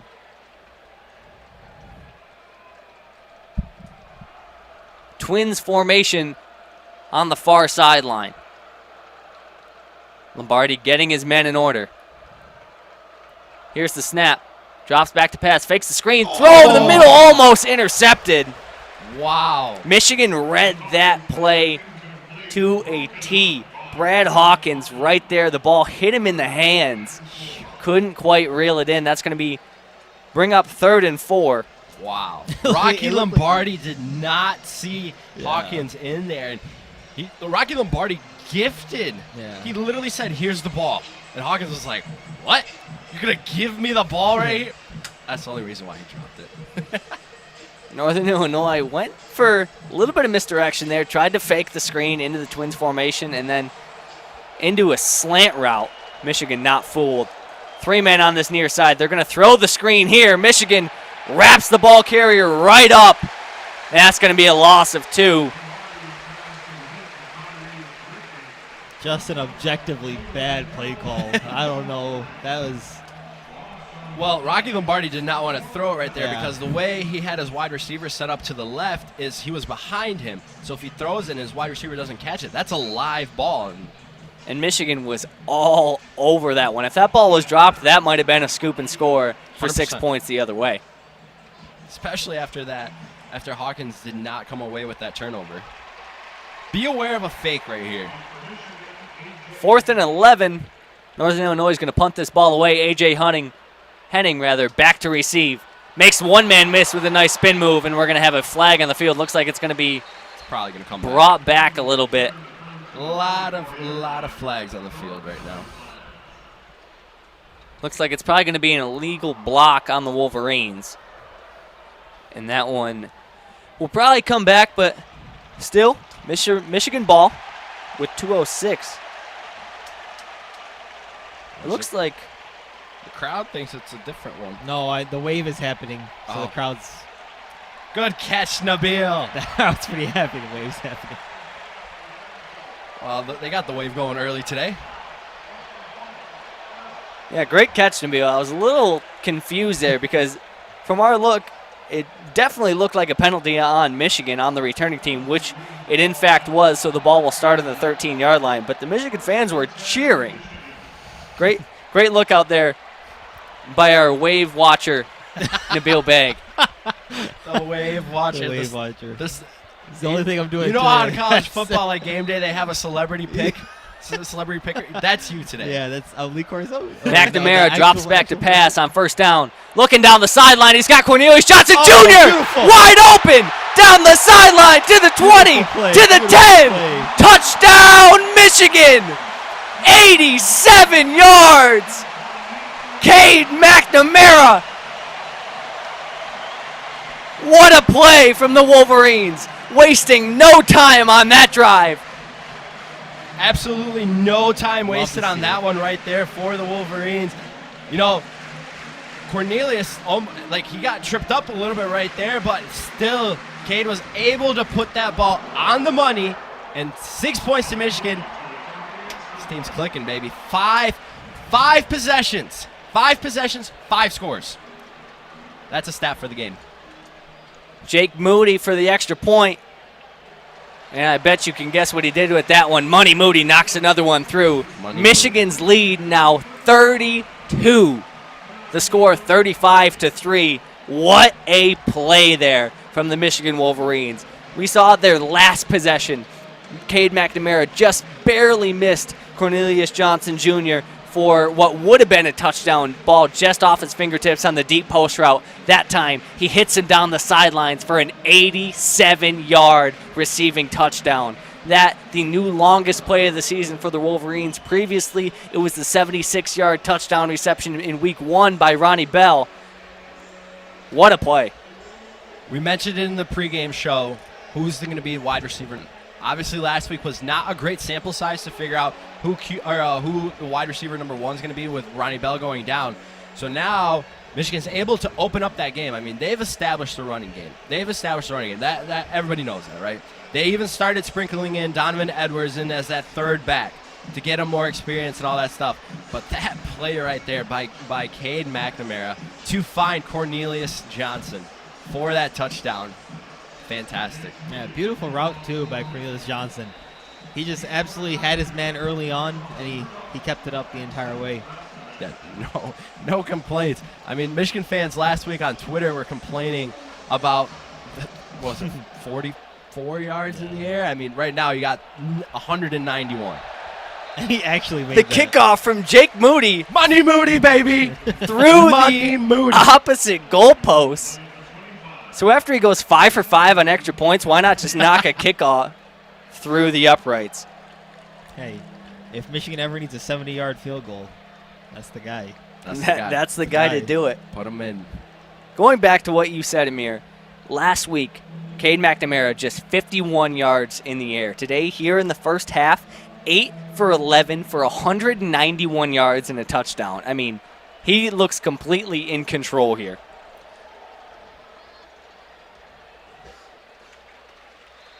First play for Northern Illinois, run up the middle for a gain of 3.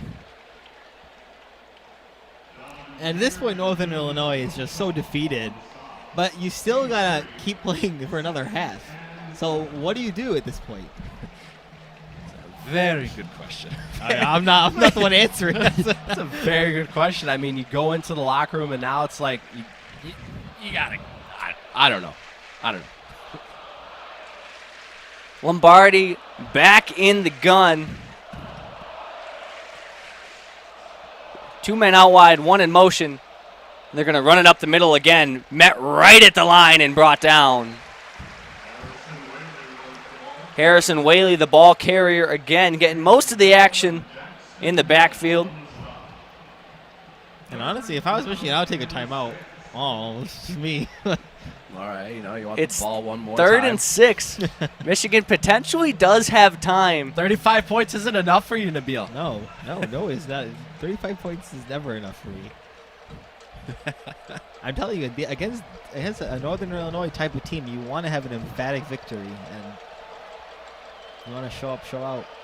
3 men wide, 2 on the far side. Lombardi back in the gun. Whaley's behind him. He's going to hand it off again up the middle, and Michigan swallows him right up. There you go, Nabeel. Told you. Do you like, yeah. You and Coach Harbaugh like have some we have some connection. Michigan immediately calls timeout after the running back is wrapped up. So it'll be 4th and 4. Northern Illinois will most likely punt it away here. Michigan will get with about 15 seconds. I mean, I don't see the offense running a play.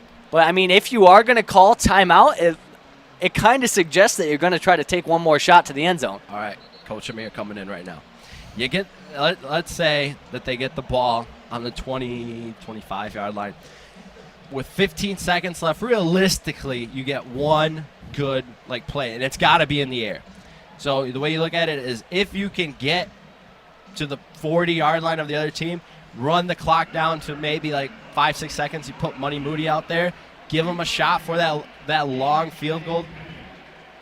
But maybe A.J. Henning can do something right here too. A.J. Henning has been fantastic on the returns today, looking to give his team good field position.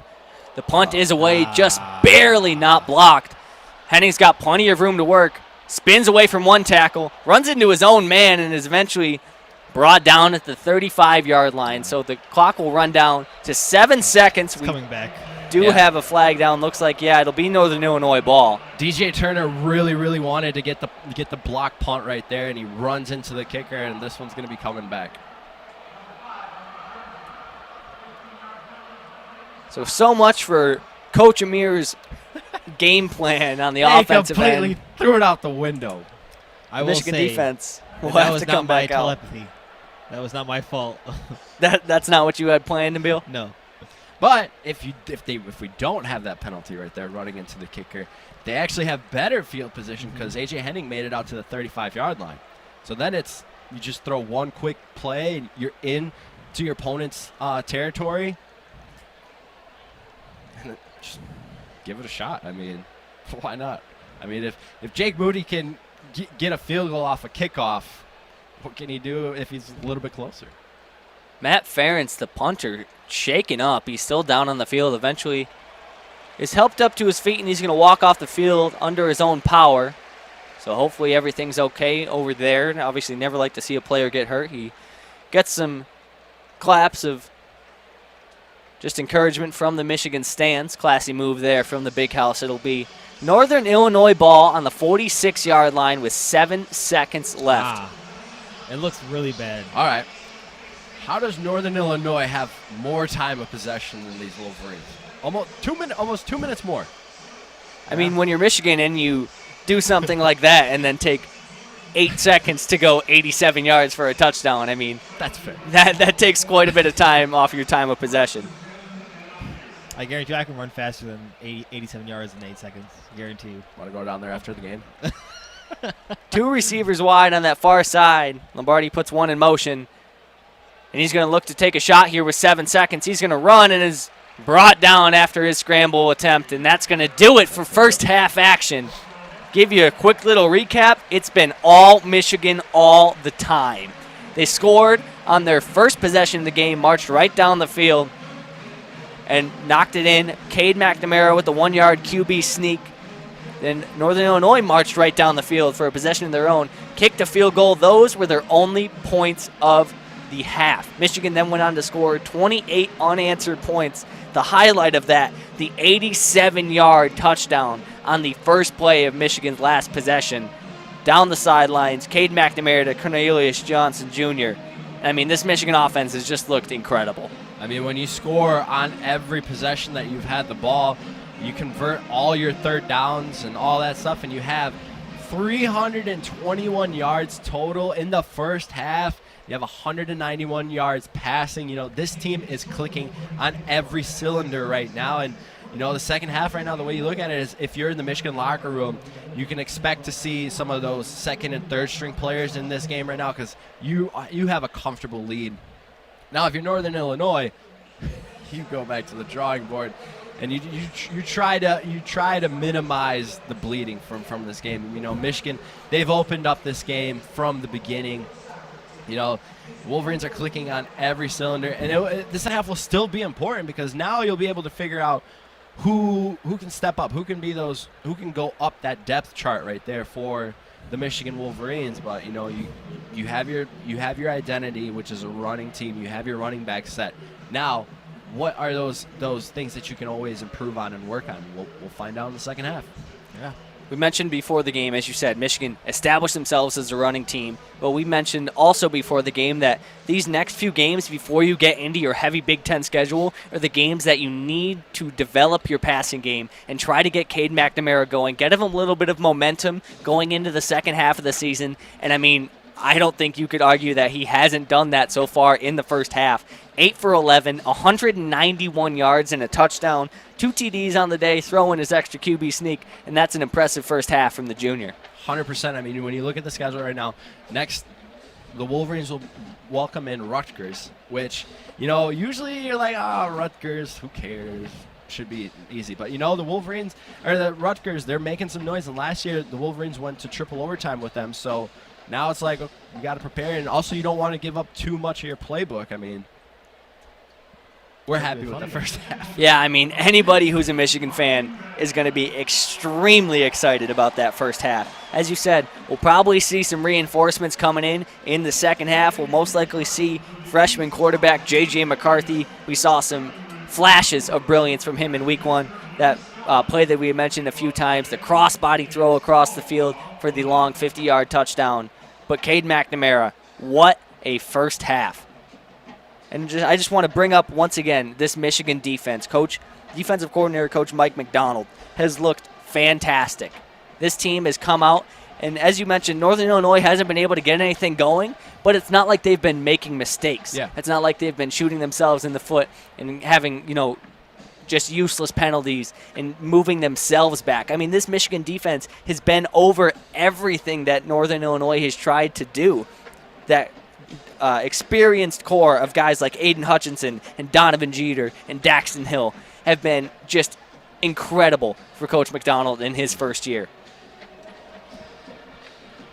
So with that is going to do it for first half coverage of Michigan football live here from the Big House on WCBN Sports. Give you one quick reminder of the score as we head into the second half. 17 minutes from now, the score sits 35 for the Michigan Wolverines to Northern Illinois Huskies 3. Again, you have been listening to WCBN Sports.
I'll pretend like we're talking, okay? I gotta make it look like I'm actually doing work. No, definitely. Yeah, it's kind of cool though. We're not live though. No, we're completely muted. Just do it. I'll let Nabeel just take pictures. Just keep taking. Just take pictures. Keep I'm taking the sure pictures, one of Nabeel. them turns out good. One of them will probably. And then I'll look this way, and now Nabeel try to get like this. And now we're just pointing at the field. Yeah, we're pointing at the field. We're pointing at the field. Dude, I was just showing these guys a video. Some high school team was down by 17 with 1 minute and 8 seconds left and won. Yeah, that's insane. That's nuts. That's insane. I'm sure Nabeel got a good picture now. Yeah.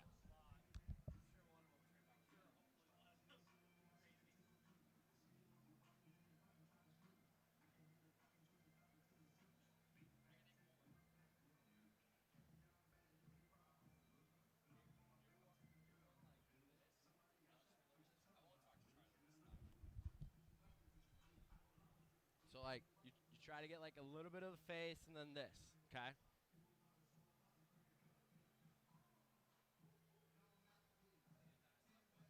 Got it?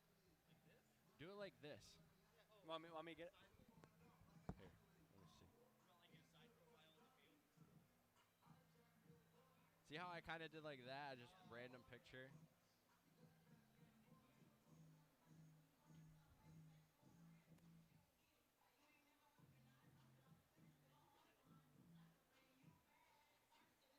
Yeah, that works.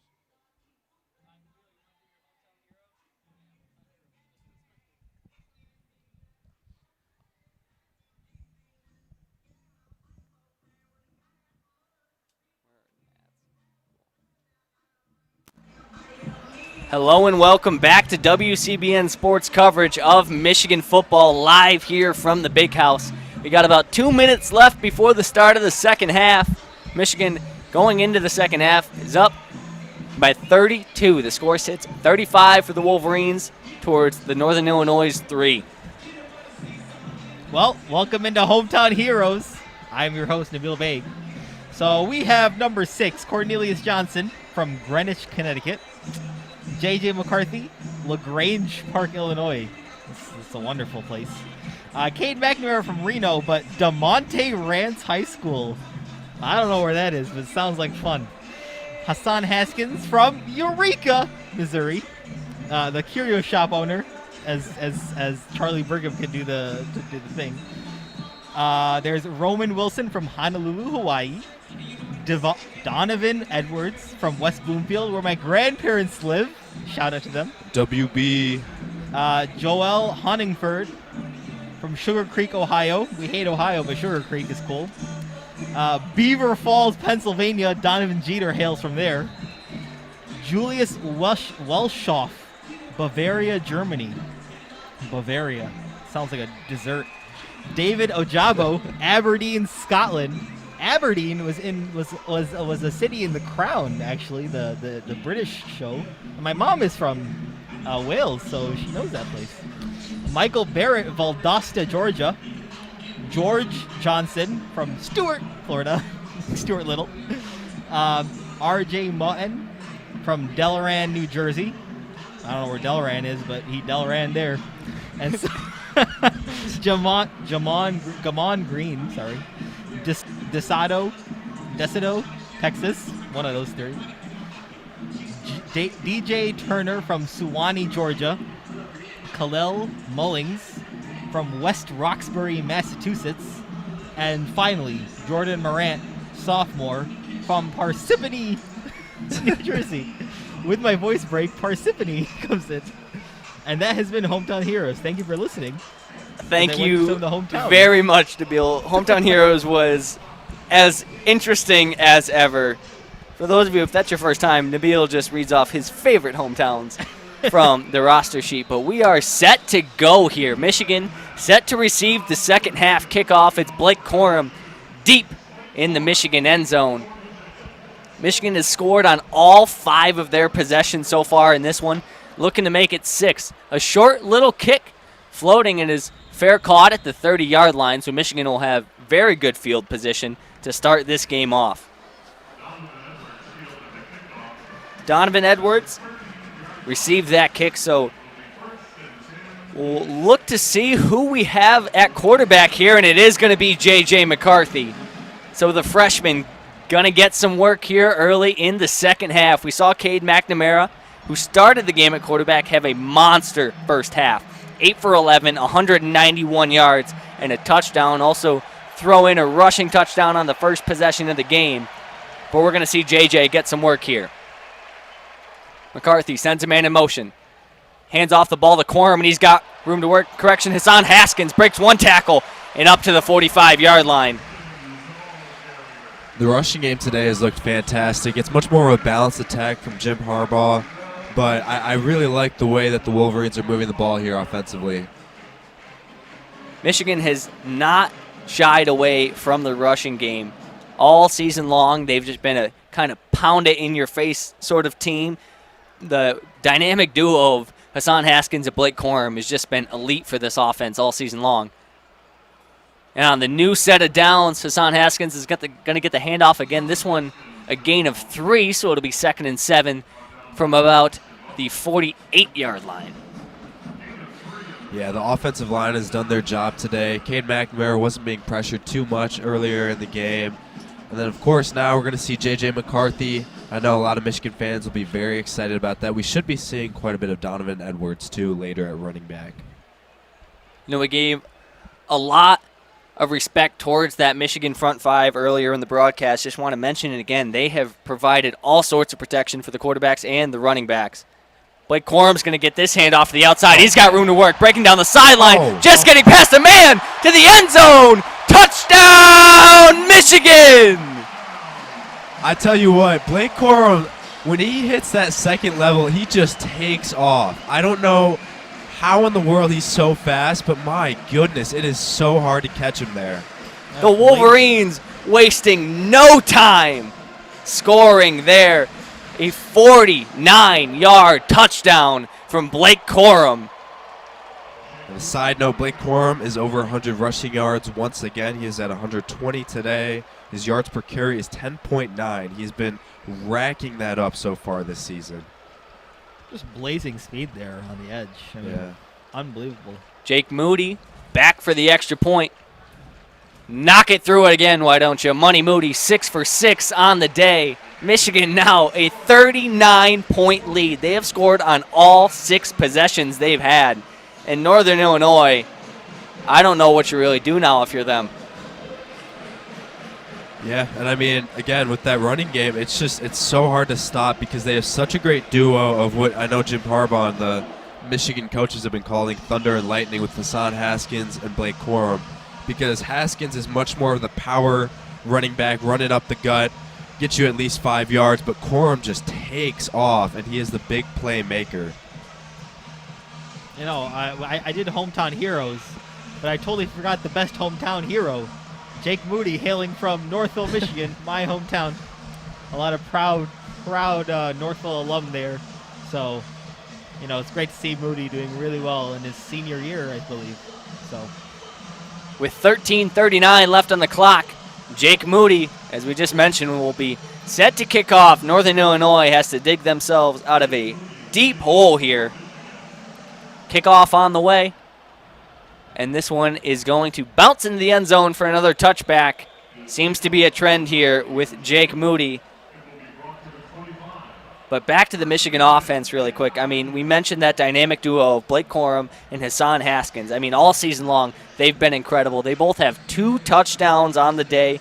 But Blake Corum, the thing I want to highlight right now, has 120 yards on 11 carries. He's averaging close to 11 yards a carry right now. He just cannot be stopped.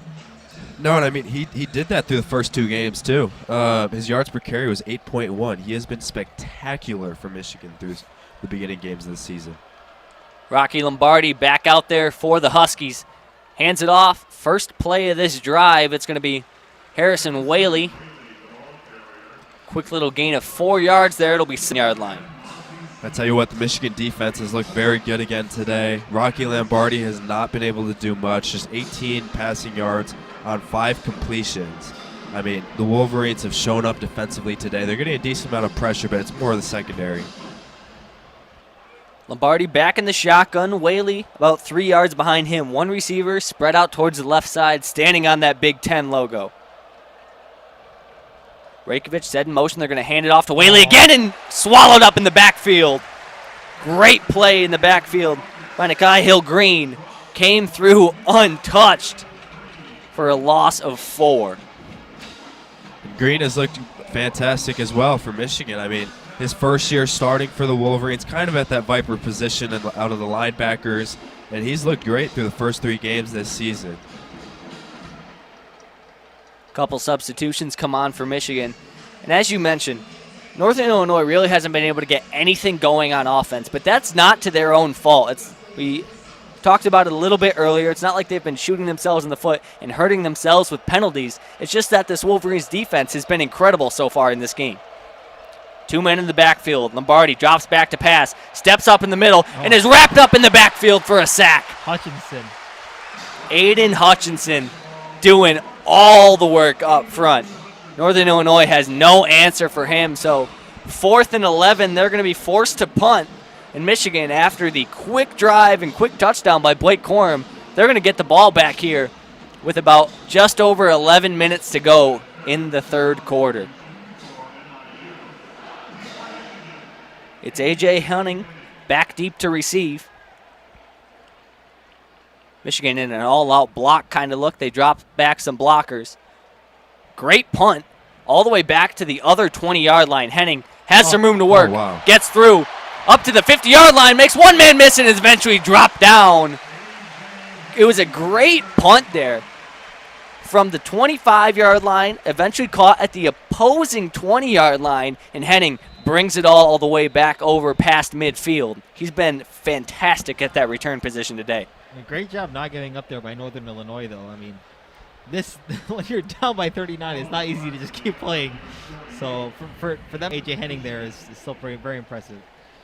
Yeah, and I think, one thing that a lot of people are going to talk about after this game is, was it great defense by Michigan or poor offense by Northern Illinois, right? I mean, Charlie, you mentioned it earlier, but listen, Northern Illinois has looked pretty solid offensively through the first 2 games of the season. I mean, they put up 43 against not a great Wyoming team, but then 22 in their win against Georgia Tech in the first game of the season. I think a lot of this is just Michigan's defense. They've looked great so far this season, looked fantastic against Western Michigan and then Washington as well. Of course, those 2 teams, not great offenses. But still, I think it's been a very encouraging sign for Michigan so far this season with new defensive coordinator Mike McDonald. Michigan will have some great field position to start here. The ball will start on Northern Illinois' 48-yard line when the offense comes back out onto the field. A.J. Henning, as I mentioned before, I just want to hammer it home. He's done a great job stepping up in that punt return position. We saw first game of the season, Ronnie Bell starting back there returning kicks. The play he got hurt on, where he hurt his knee, the season-ending injury, was on a punt return. But obviously, Ronnie Bell, extremely quick, extremely elusive. And then, over the next week, we saw Michigan throw a lot of guys back there, a lot of different looks, trying to figure out who could fill the big shoes of Ronnie Bell. And A.J. Henning has come out and has looked fantastic so far.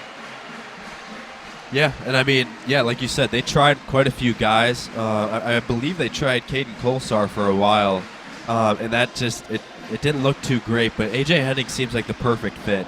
With that sort of speed back there, the elusiveness that he has, I mean, we've seen it on quite a few of the jet sweeps on offense. He's looked great. So I really like that fit there. Yeah, he's got great open field speed, exactly what you need for a punt returner. Henning, on the offensive end, has 1 rush for 26 yards on a jet sweep, like you just said. He also has 1 catch for 24 yards, just showing off that speed and showing off that quickness on the outside. As the attendance is listed up on the board coming up here in a second, obviously the Big House, notorious for filling the stadium with over 100,000 fans. And today's attendance, 106,263. That's a whole lot of people. And it's rather impressive for a Northern Illinois game. Yes. Especially, I mean, Michigan starts the season off with 4 straight home games. There's kind of like there's some draw in the first 2 because the first one is the first one and the second one's the night game. So this third one, people might be tired, might want to not want to come out. McCarthy hands it off on a sweep on the outside and tripped up. He had a lot of open field to run.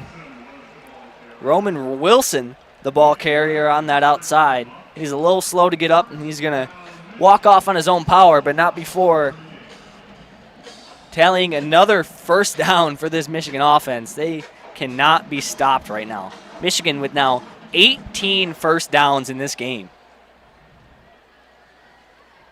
J.J. McCarthy in the backfield. Donovan Edwards behind him. He's got two receivers out to that far side. To Edwards. 4 yards in a cloud of dust there. So McCarthy's came in to start this second half after Cade McNamara had that incredible first half. We've yet to see McCarthy throw a pass, but, I mean, we didn't really need to. Blake Corum took it the distance on that last drive. Yeah, and I mean, these are important snaps for J.J. McCarthy. I mean, it was well documented that he didn't have that great of a training camp, so these are important snaps to possibly get playing time later in the season. Same look. McCarthy rolling to his right, throwing on the run, hits his man for a gain of 6 yards. That pass to Dalen Baldwin, so it's going to be 3rd and 2. The laser of a throw there. Yeah, and right as we say, he hasn't thrown a pass yet. Great throw on the run, as you said. Laser. Hits his man in stride. Nice play there for Michigan. Just continually move the ball. I mean, besides the fumble that Cade McNamara fell on earlier, they really haven't had any plays that haven't gone forward. 3rd and 2 here. 2 men out wide, one in the backfield. It's Donovan Edwards, and he gets loose, but is just tripped up. He had all sorts of green in front of him, but shoelace tackle by Northern Illinois to stop him from reaching the end zone, but not enough to stop him from getting another first down, make it 19 for the Wolverines. As we see a quick no-huddle offense here by Michigan, J.J. McCarthy tries the hard count. Northern Illinois almost jumped, but they eventually get back in position. Michigan offense looks to the sideline, now settling in. 2 men on this near side. Handoff up the middle to Edwards. Again, just tripped up. That looks like going to be an 8-yard carry. Edwards coming in for Corum, and Hassan Haskins has gotten a majority of the carries here so far to start the second half, and he's looked like he's picked up right where those last 2 left are. Yeah, he might need to start tucking in his shoelaces, though. I mean, it looks like those are just laces tackles right there. But no, he's looked good. I mean, the offensive line in general is just creating these massive holes. It's easy to run behind them. 4 receivers wide for McCarthy here. Edwards in the backfield towards his right-hand side. JJ getting his men set here. Here's the snap. Fakes it and keeps it himself. McCarthy to the outside. He's got room to work. Getting inside the 5-yard line, taken down on the 4. QB keeper. McCarthy calls his own number for a big pickup there. And that's what I think. I think he's a little better than Cade at doing that QB option. I would agree with that. I mean, he was listed as a dual threat QB out of high school, so he's always been known as a solid runner. I love that play call, though, to see the read option. You love to see that speed out of your quarterback, too. I mean, McCarthy's a big kid, 6'3", 200 pounds, but great open field mobility. Handoff to Blake Corum in the middle, fighting towards the line, but stopped just short of the end zone. Looks like that ball will be placed on the 1-yard line, and it'll be 2nd and goal. I could really hear him fighting for the line when you said it. When he said fighting for the line, I could really hear He heard strain. me and tried for the extra push. McCarthy gets a snap again, hands off to Corum, and he goes up and over, but the ball knocked out, and they're going to call it a touchdown anyway. He got it first. Michigan now has scored on all 7 possessions today. You heard just a big communal, everyone catch their breath when that ball popped out, but I mean, I feel like Corum was well over that line by the time that ball came loose. That is something they should watch in the future. You know, you want to make sure when you're jumping over that pile, you hold on to that ball. But I mean, what a day for Blake Corum so far.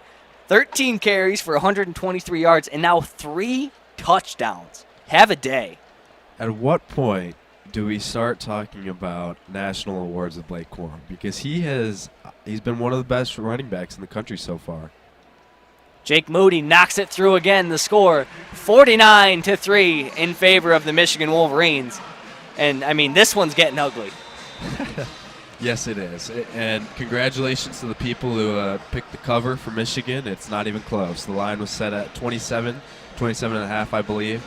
looks like the Wolverines will easily cover for the third straight game. But yeah, I mean, they have looked great today. I love the offensive play calling by Josh Gaddis and Jim Harbaugh today. I mean, it looks balanced, and that's the biggest thing that Michigan fans have been questioning the last 2 weeks, or actually last 3 weeks, because it's been a lot of running the ball. But I mean, Cade McNamara goes 8 for 11 on 191 yards. JJ throws a pass, completes it. And, I mean, we'll see. We'll probably see them opening up the playbook a little bit more, trying things out for the rest of the game. Yeah, I'd like to see McCarthy get a few more pass attempts in. Only had one in the last drive, like you said, a completion in the flats to Dalen Baldwin. Called his own number on option for 16 yards that got Michigan down towards the goal line. And, as you said, Blake Corum knocking it in again. Michigan just cannot be stopped. It's a great day to be a Michigan fan. With 7 minutes and 36 seconds left here in the third quarter, Michigan up big.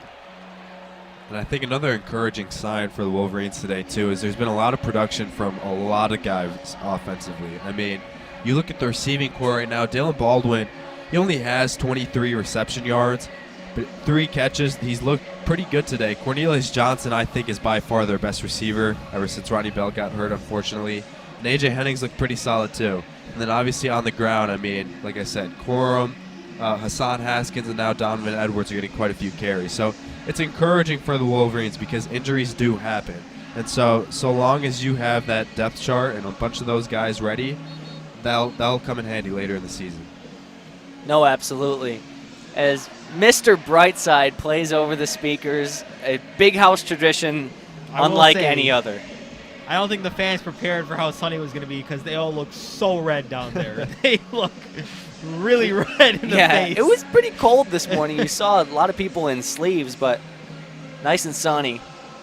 So I'm going to quiet down a little bit so you can hear the fans here in the big house.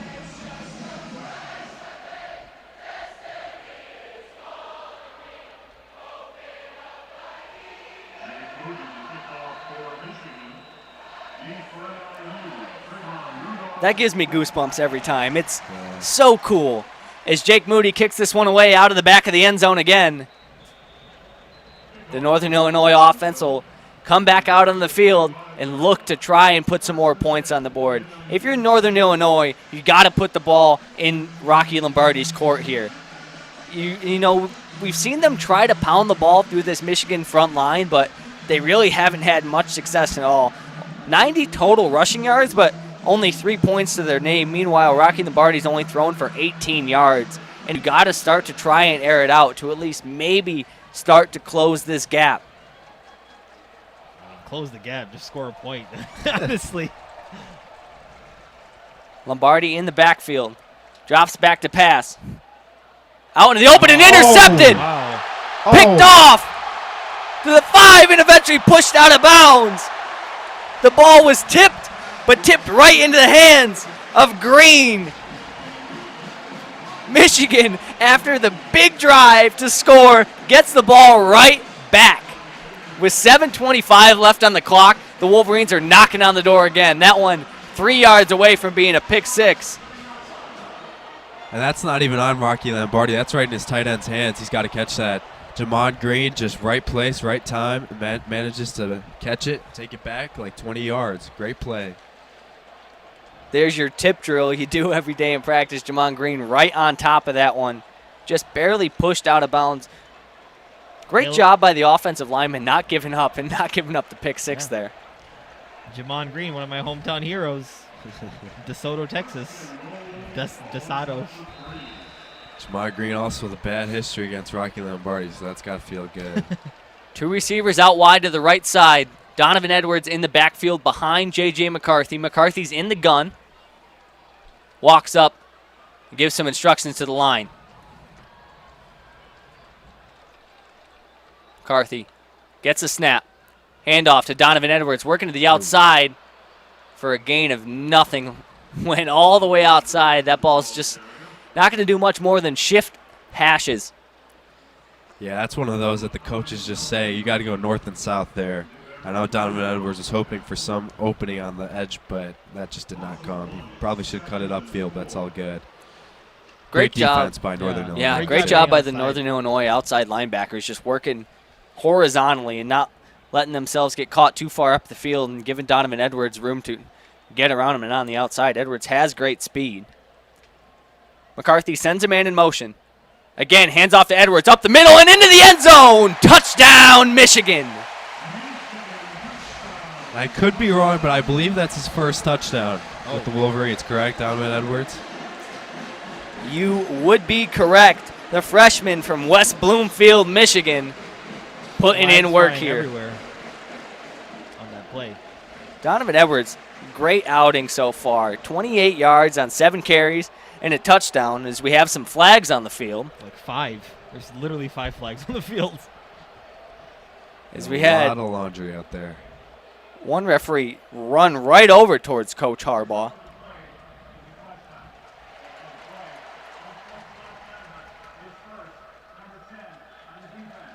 It is going to be an unsportsmanlike conduct penalty on Northern Illinois, so the touchdown will stand. Yeah, it looks like Michigan got steamrolled and then stood over by Northern Illinois. I do believe number 10 did push and almost try to throw him punch. I think it's why. Oh, It's wow. most like conduct. Jake Moody back there again, extra point up and good.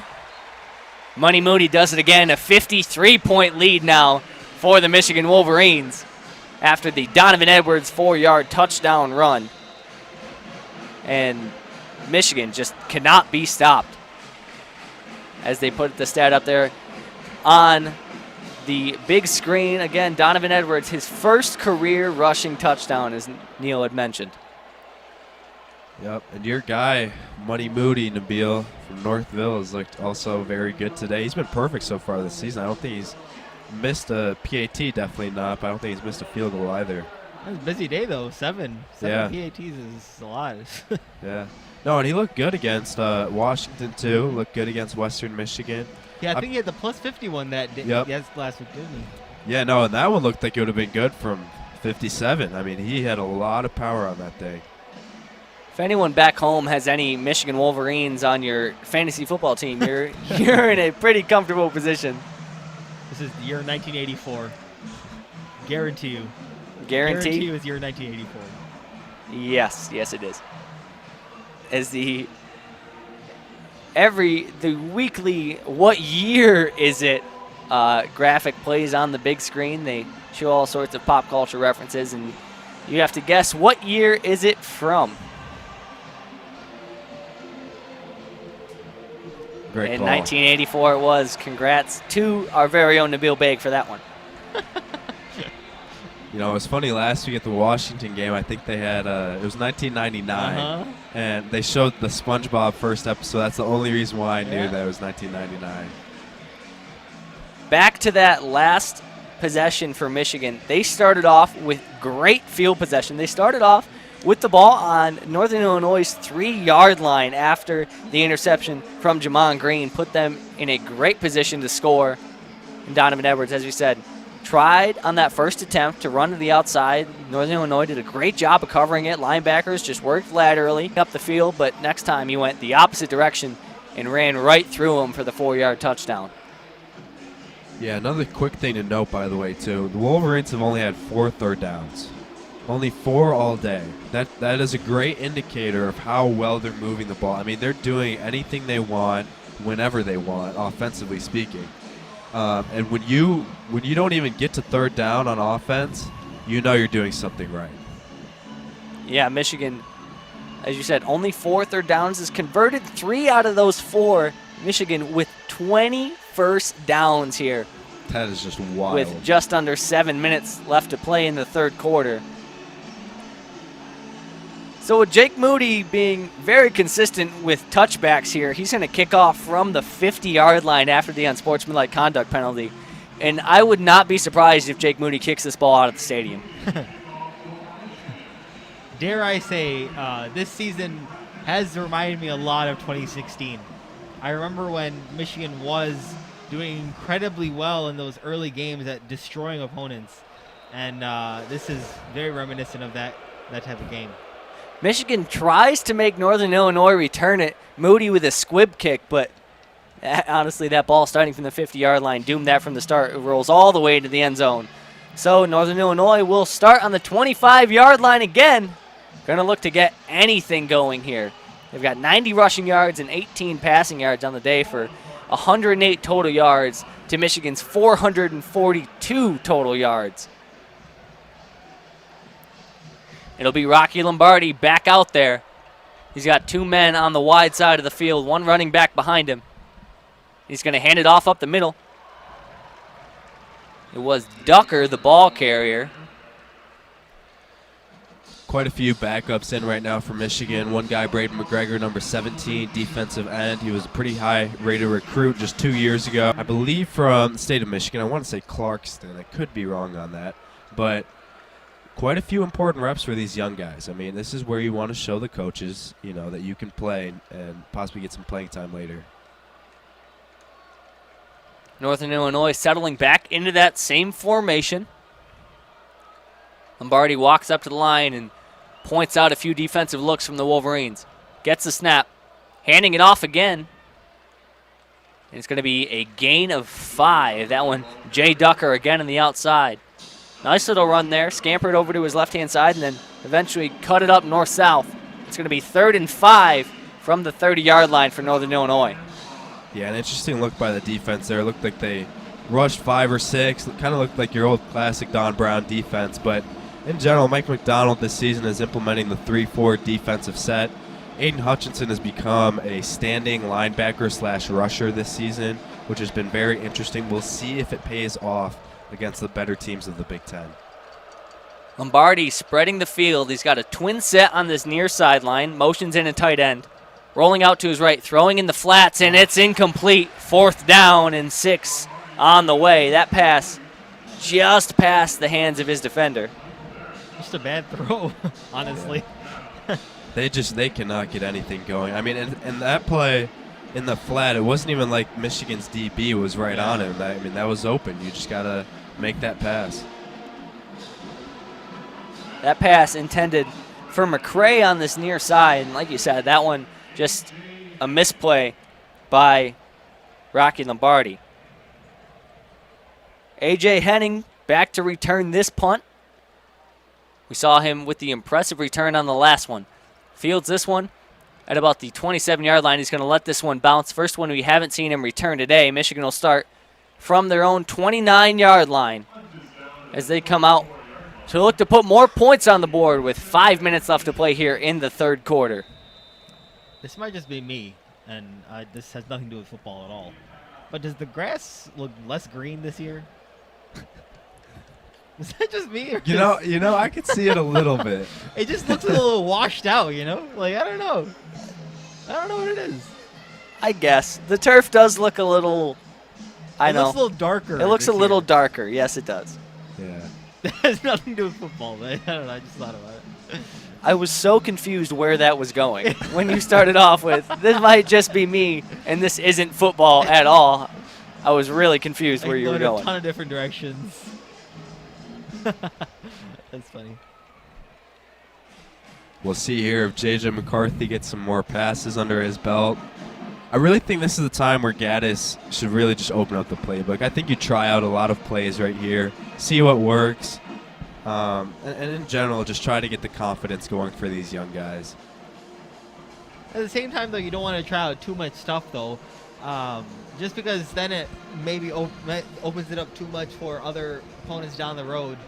But I do see your point where you should throw in a little bit of fun here and there, just see what McCarthy can do. Yeah, no, I fully agree. I mean, one thing that a lot of people, interestingly enough, said about last week's game against Washington is that a lot of Michigan fans I know were thinking that Harbaugh and Gaddis weren't really calling a lot of the plays that they'll call later in the year just because they don't want to show their playbook.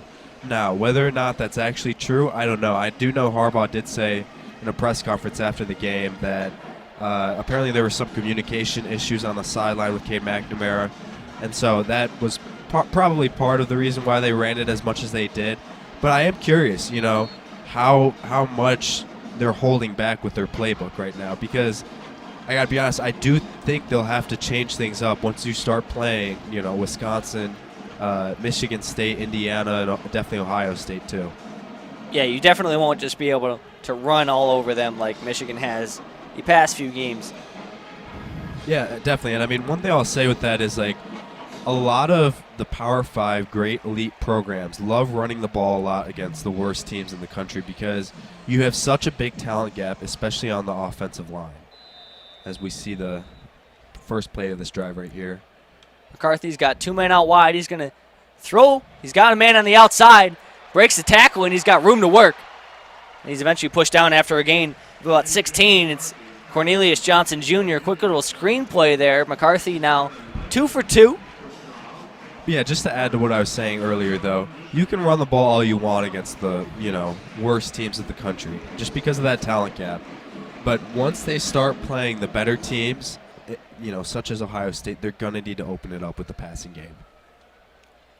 2 men spread out on this near side. McCarthy hands it off to Donovan Oh, Edwards, my and he's got room to work. He's got all sorts of green in front of him. To the 20, to the 10. Touchdown, Michigan! Donovan Edwards. Why not? I mean, they could put a fifth or sixth string running back there, and they would still be getting touchdowns off of these run plays because this offensive line and the running game has looked so good today. I mean, Donovan Edwards had probably like a 5-yard gap to run through right there. Edwards had all sorts of room in front of him. And with his speed, I mean, once he's in the open field, there's not many people that are going to catch him there. Great initial push by the offensive line. And Michigan on the board again. Jake Moody looking to make this a 60-point ball game. Yeah, and the O-line has just been incredible today. I mean, and they've honestly been incredible all year so far. So we'd love for that to keep going throughout this entire season. Jake Moody's kick is up and good. So after the 58-yard touchdown run by Donovan Edwards, Michigan now holds a 63-3 lead. I mean, this is just a beatdown right now. Yeah. Oh, absolutely. You got to wonder if they maybe start going for the points record under Jim Harbaugh here. I believe it's 78, that 78-0 game against Rutgers in 2016. Yep. That's honestly the game that I remember Michigan being like, oh, wow, we're really good this year. Yeah. We're destroying this team. Yeah, man. With a 60-point lead, you would think, oh, maybe this is the time to put in like your third and fourth string quarterbacks, because obviously we saw Cade McNamara have that incredible first half and then J.J. McCarthy come out in the second half. But the thing is, we haven't seen J.J. like to an extensive amount. I mean, Michigan has put up a ton of points, but he's only thrown 2 passes. Like, you put him in to develop his game, but he can't develop his game if you're just going to score a 68-yard touchdown every time, as Jake Moody kicks that ball out of the back of the end zone. Yeah, exactly. And I mean, I think we'll probably start seeing them putting in their 5th string running back or something right here. I hope that they possibly give McCarthy some passes, but I mean, if you can run it as easily as they have been, I mean, why not keep going, I guess. So Northern Illinois will head back out there. Rocky Lombardi looking to put some points on the board. 4:13 left here in the third quarter. The Michigan defense looking to just continue this incredible outing. Lombardi rolling to his right, hitting his man in the flats, and he's going to fall right down. That one's going to be a gain of 3. And Michigan's okay with that. That's just drop coverage right there with the DBs on the outside. I mean, they can take 3 or 4 yard gains all they want. And I really don't even like that play call. Like, at this point, if you're just doing that every play, because they've done that twice in the last drive too, like, I don't know. I mean, can Lombardi not throw down the field? Like, it's just I don't know. Lombardi's pass completed to Trayvon Rudolph for a gain of 3, so it's 2nd and 7 now from the 28-yard line. They're going to hand this one up the middle. And working his way up for what looks like to be a first down is Jay Ducker. A little shifty move there. He got hit in the backfield, but wiggled his way out of that tackle and moved up. It's going to be just short of a first down. 3rd and 1 from the 34-yard line. They're going to go No huddle. Lombardi's going to try to sneak it and looks after the initial push. He got it. Lombardi was caught dead in his tracks when he first tried to push, but spun out of it for the first down. So Northern Illinois stays alive, and they're going to move the chains. You have to ask, at what point does Northern Illinois bring in Ethan Hampton, their backup QB, true freshman? Because nothing's worked with Rocky Lombardi so far this game. You got to think Hampton will play the majority of the fourth quarter because, you know, you have to develop him sometime, and this game is pretty much well out of the way. Lombardi hands it off again. This one, Jay Ducker met right at the line. Gain of what looked like 1. Julius Welshaw from Bavaria, Germany meets him at the line there. The senior, great play. Bavaria. 2nd and 7 from the 39-yard line. Northern Illinois looking to put some points on the board here. Clock ticking down towards 2 minutes left in the third quarter. Motioning out a receiver. They've got 3 wide. Throw a screen pass to the outside, and he's got some room to work. It's going to be a first down. Great shoelace tackle there to keep him from breaking out into the open field. So Northern Illinois with their first down in a while, trying to put together a little bit of a drive here. They're moving.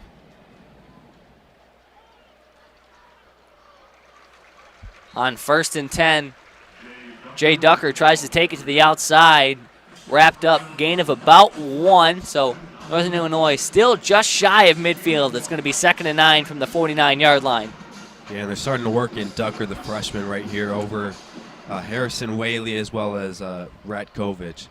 Lombardi, all sorts of miscommunication there. Was looking for the out route on this outside, threw that route, but his receiver just kind of ran what looked like a hitch. That ball thrown towards pretty much nobody. It's going to be 3rd and 9. And kind of to your point, Nabeel, I mean, we just have not seen the downfield passing right now. It's just the farthest I've seen Lombardi really throw today is like 5-6 yards, usually in the flat too. Yeah. I think their biggest pass play was some kind of a tight end where he like ran around. It was, I mean, a bunch set, motions out to an empty look. 2 on the far side, 3 right here. Lombardi drops back to pass on 3rd and 9, and it's broken up. Michael Barrett, the senior, breaks that pass up. It's going to be 4th and 9 from the 49-yard line, and Northern Illinois is going to bring out the punt unit. Yeah, and good for Michael Barrett. I know Nikhil Hill-Green has gotten quite a bit of playing time over him this year, taking over a starting role. So I remember Michael Barrett last year had that amazing start to the season, that Minnesota game.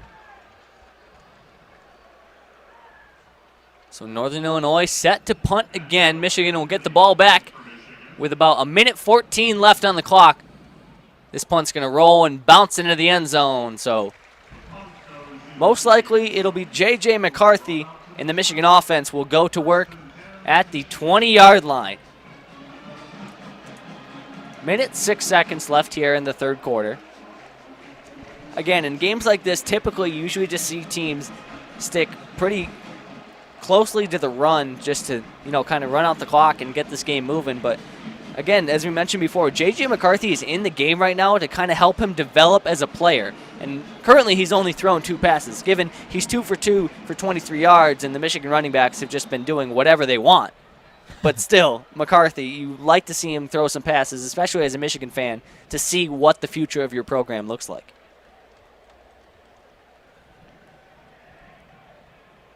McCarthy back in the shotgun. 3 receivers wide.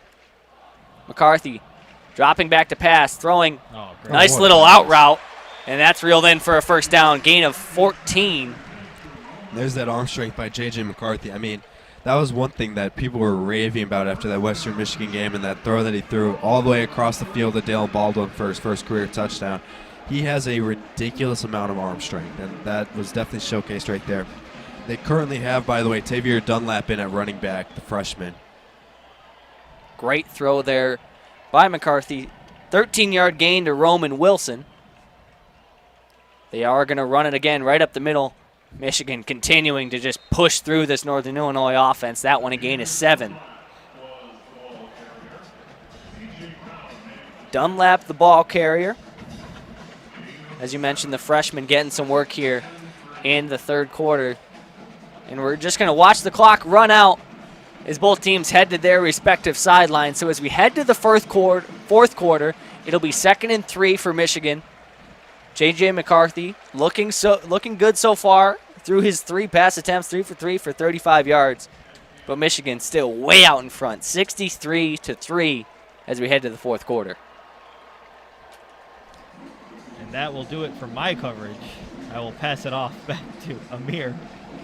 But yeah, it's been an incredible day so far for the Michigan offense, and even their defense has done really stellar work to keep them. I think it's been like 7 3-and-outs this afternoon for this Michigan defense, and that's the way to score 63 points in 3 quarters is to get a bunch of those 3-and-outs. Yeah, the Michigan defense and offense have just both looked incredible. It's been absolute domination from the Wolverines today. And again, we would like to thank you, Nabeel, Baig, for your coverage so far in this broadcast through the first half and, of course, Hometown Heroes. Always a great segment. Always a fantastic segment. Currently in immediate timeout, 2 minutes until we resume coverage. We would like to just thank everybody for tuning in to WCBN Sports coverage of Michigan football here, live from the Big House. While I've got some time, we'll take another quick look around the college football world, give you a few more updates besides the ones from in Ann Arbor. Michigan State is currently leading Miami of Florida 10-7 with 6 minutes left to play in the third quarter. Another big upset game going on right now. West Virginia, unranked, is up 27-7 over the number 15 Virginia Tech Hokies. That's 4 minutes left in the third quarter there. That's a West Virginia team, by the way, that lost to Maryland week 1. Kind of your classic Maryland beats a Big 12 team, and everyone's talking about them after week 1. Going to a Big Ten game, Nebraska facing off against the number 3 ranked Oklahoma Sooners. That game closer than everyone probably thinks it is. Oklahoma only up 7, the score there, 16-9 at the start of the fourth quarter. Another Big Ten game, Indiana is currently up over Cincinnati, 14-4. And those are really all the games going on with Big Ten teams right now. Yeah, but quite a few surprises. I mean, in general, in the world of college football right now, the fact that Nebraska's right there with Oklahoma. I mean, I've been saying this since the start of the season. I'm not sure that Oklahoma's a very good football team. I got to be completely honest. In week 1, almost lost to Tulane. They won that game by 5 points. Got lucky that Tulane turned the ball over with 2 minutes left. And so we'll see. I mean, there's going to be a lot of interesting storylines here this season in college football in terms of the college football playoff.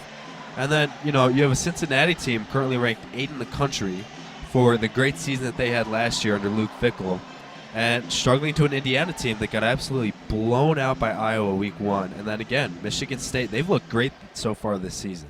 As much as we Michigan fans hate to say it, they have looked very good. Ball starting on the 39-yard line. And here we go. J.J. McCarthy in the gun. He's going to hand it off. And that's breaking to the outside. It's Dunlap down the sideline and eventually tripped up at the 30-yard line. But Michigan wasting no time at all.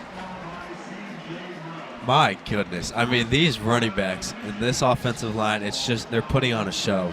And you have to wonder how, if they can keep doing this against the best teams, in their schedule. But this is a very encouraging sign, just as the last 2 games have been. Michigan with 339 rushing yards right now, 226 passing. Back in the gun. Again, handing it off to Dunlap. Runs through one man, and eventually, gain of about 6. It'll be 2nd and 4. Yeah, it looks like Dunlap just got subbed out for number 40. Quite a few Michigan players getting some touches today. I mean, probably going to see quite a few walk-ons. Andrel Anthony, the true freshman out of Michigan, is in as well. McCarthy has 2 receivers wide, motions 1 in. Again, handing it off up the middle. Breaks to the outside, to the 20, to the 10, and into the end zone. Touchdown, Michigan. We had a quick deliberation between the referees. But again, Michigan going to work. There is a penalty flag down. And it's going to be brought back. Great rush there by Leon Franklin. Broke it to the outside, but it does get called back. Yeah, that was unfortunate. It looked like great carry for Franklin right there. Great chance for him, but it's called back, unfortunately. There will be quite a few more chances for him, though, as we're in just the beginning of the fourth quarter, and the Wolverines are calling whatever plays they want. A little empty set here, though, with JJ. 2nd and 16, McCarthy alone in the backfield. 3 receivers on the far side. Franklin included in that mix. McCarthy back to pass. Nice little hitch route caught. And that's going to be a gain of what looked like 6 or 7. Christian Dixon, the receiver there. And I'd like to see a little no huddle. Just keep it going with JJ McCarthy. You know, I really want to see them just putting the ball in his hands, just see what he can do right now. McCarthy perfect so far, 4 for 4.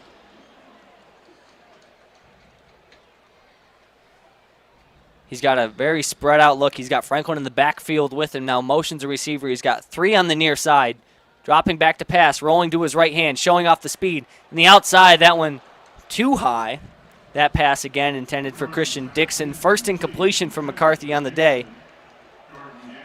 Great blitz coverage, by the way, and pickup by Leon Franklin, the running back right there. There's a blitz right up the middle with the safety from Northern Illinois. He picked it up. Gave J.J. McCarthy just an extra second just to roll out of the pocket and give him a chance. 4th and 9, and Coach Harbaugh keeping the offense out there. They're going to go empty J.J. McCarthy in the backfield alone. Angel Anthony one-on-one on the right side of the field. No safety help. The freshman looking to do a job here. 4th and 9. Throwing. Fade towards the end zone, and that one just over the head of Christian Dixon. So Michigan goes scoreless for the first time today. They're going to hand over the ball to the Huskies on the 32-yard line. Yeah, Northern Illinois has got to be very happy they're finally getting that stop that they've been waiting for defensively. After giving up after giving up 54 unanswered points, something to that nature. I mean, it's great to finally see Michigan go off the field scoreless. 56, correction on my math, unanswered points. Yeah, you know, it was interesting early in the game, too, because Michigan scored that touchdown. And then, you know, Northern Illinois put together that solid drive that ended up with the field goal. But they looked pretty good in that drive. But the Michigan defense has just stonewalled them since. And the offense has just kept it going on the ground. Yeah, I mean, we talked early about how good that Northern Illinois offense looked on that first drive. They just marched their way all the way down the field, eventually got caught at like the 1-yard line. There was, you know, kind of a debate between us up here in the booth of whether or not they should have went for it to try and score a touchdown, but they elected to just take the 3 free points and be on their way. But since then, Michigan has just entirely shut them down. Yeah, and kind of to your point, by the way, with that 4th down decision to kick that field goal, I mean, they were at like, what, the 15-yard line or something? If I'm Northern Illinois in a game that I'm traveling to Big Ten country in Michigan, of all teams, I think you got to go for that. I mean, you look at this game and possibly it could have been a different momentum swing had they converted that 4th down and scored a touchdown. Now, I'm not saying that does much for this game. I'm not saying that Northern Illinois then has a chance. I mean, they are down 60. But I do think that's something that as a smaller school, maybe you risk it, you go for it. You got to be a little bit more aggressive. Yeah, up here we kind of talked about that mindset, whether or not you want to be aggressive and try to score a touchdown early, or whether or not you just take the points because you want to see, you know, you want to get on the board early, gain a little bit of momentum. But the way this game is shook out so far, I don't think that really would have had much of an impact at all. Yeah. But here we go. Rocky Lombardi back out on the offensive attack. Ball sitting at the 32-yard line. Looking to put some points on the board for the first time since the first possession of the game for Northern Illinois. Sorry, second possession, rather. 1st and 10, Lombardi hands it off.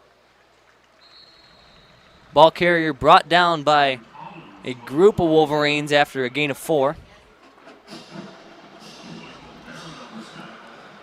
Yeah, it looked like Michael Baig got the tackle there. Yeah, it's very interesting right now for the Wolverines. Like I said, a lot of young guys. You have Mccarthy back there, number 7, the safety. Just trying to get these young guys a lot of reps. Same look for Northern Illinois. 1 man in the backfield behind Lombardi. 3 spread out wide. The snap. Going to hand it off again. Nice push there up to what will be a 3rd and 1. Collins on the ball there. Looked like number 91, Taylor Upshaw, got off his block real quick, and he was chasing after the running back there. Unable to make the tackle, though. 3rd and 2 upcoming here for the Wolverines. Collins with his first 2 carries of the game for a total of 8 yards on those past 2 plays. It's been kind of a spark for this Northern Illinois offense early in this drive. 2 receivers on the near side. Collins talks to Lombardi very quickly. 3rd and 2 on the way. Michigan has plenty of defenders up close. Collins again is stopped short and tackled in the backfield. Michigan read that like a book. It'll be 4th and 6, looks like, or 4th and 4 more like. They absolutely loaded the box there defensively. I mean, they had about, I want to say, 9 guys defensively there getting ready for the run. They knew what it would be, and it certainly paid off, forcing the 4th down. So 4th and 3 from their own 39-yard line. Northern Illinois is going to elect to punt it away. A.J. Henning back deep to receive. Correction, that is Andrew Anthony back to receive. Catches at the 15, and he's got room to work. Making his way all the way around the outside of the field. Tripped up at the 35-yard line. Nice return there of about 25 yards. Yeah, he took the long way around there as a flag is thrown very late after the play. We'll give you an update on that whenever we have it. Both teams were pretty much, at least from up here, it looked like both teams were practically off the field by the time that flag was thrown. And it looked like the main umpire as well as his assistant, they were on the same page because they both looked at each other and threw that flag in the middle of the field. But I don't know what this could be. We don't have the call yet, but it looks like it is against Michigan. Doesn't look like it's of any consequence, so the Michigan offense will take the field. So this is where I think for Michigan you start wondering, when do they put in Dan Villar? When do they put in Alan Bowman, as we were talking about earlier? I mean, JJ hasn't gotten too many opportunities to throw the ball around, but he played the whole quarter.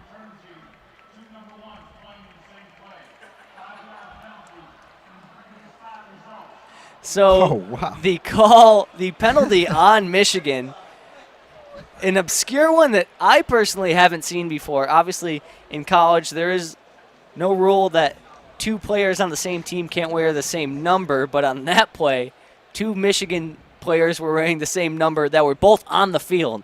Michigan had 2 players wearing the number 1 jersey. That's going to be a 5-yard penalty. You do not see that often, let me tell you.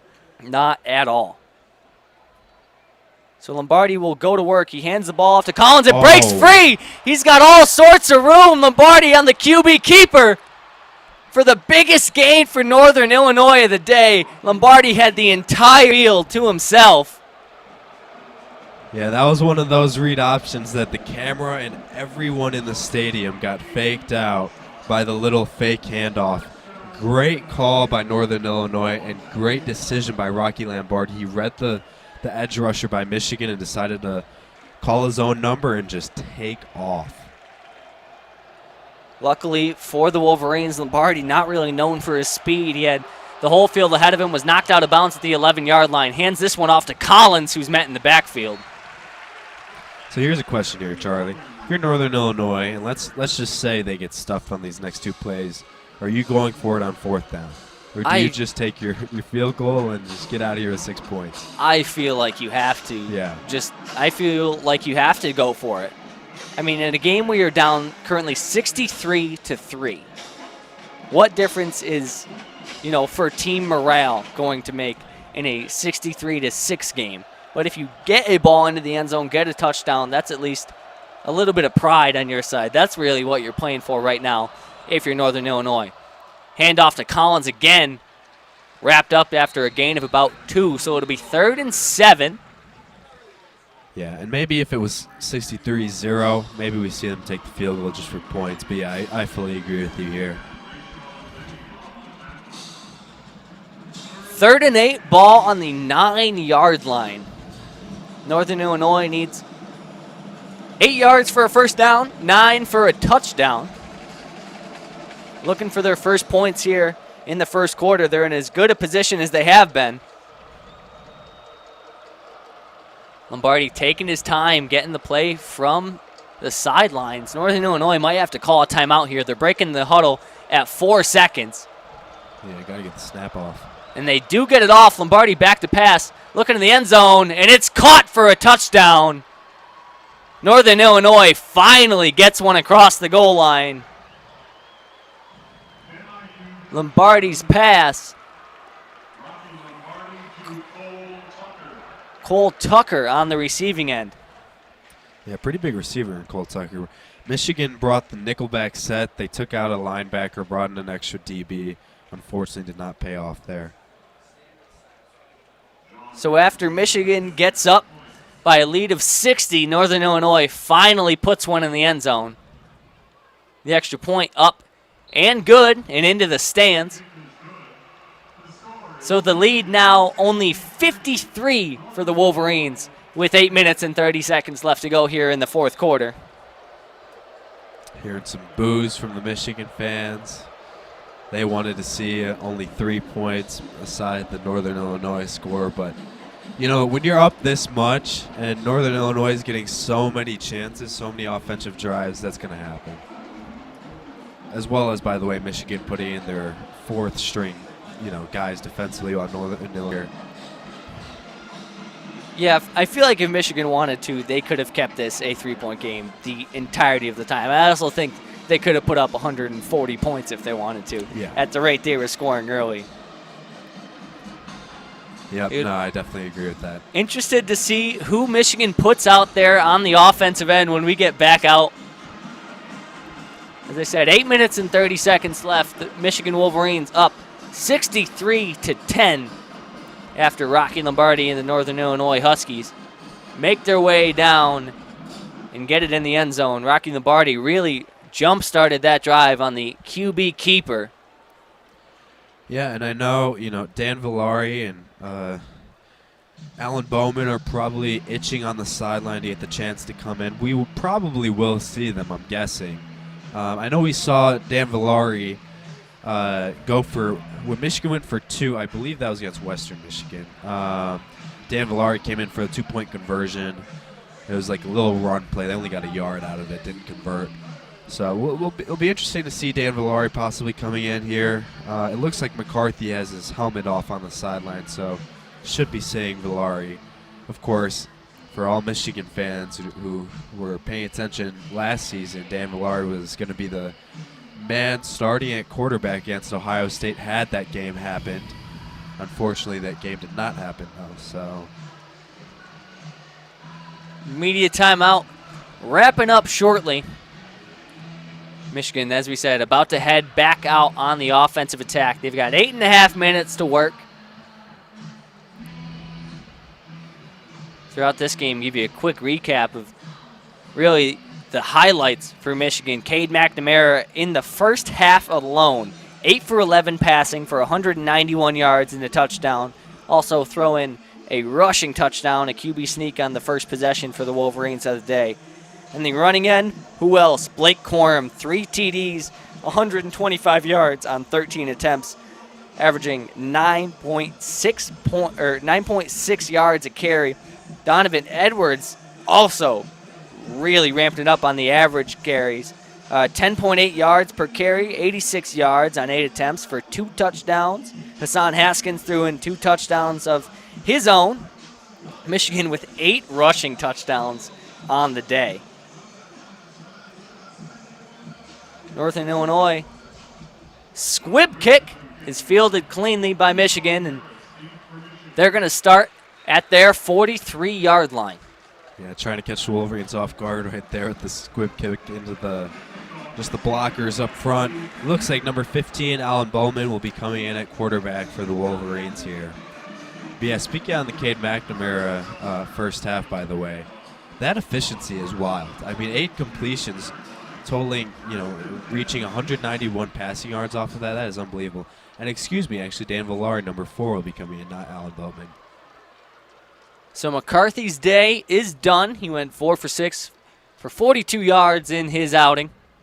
Villari hands off to start this drive. It is Dunlap. He's going to gain about 1. If that, it'll be 2nd and 10. Ball still on the 42-yard line. And now comes Alan Bowman. Looks like they're messing with us up here. Probably just as much as they can for Dan Villari and Alan Bowman.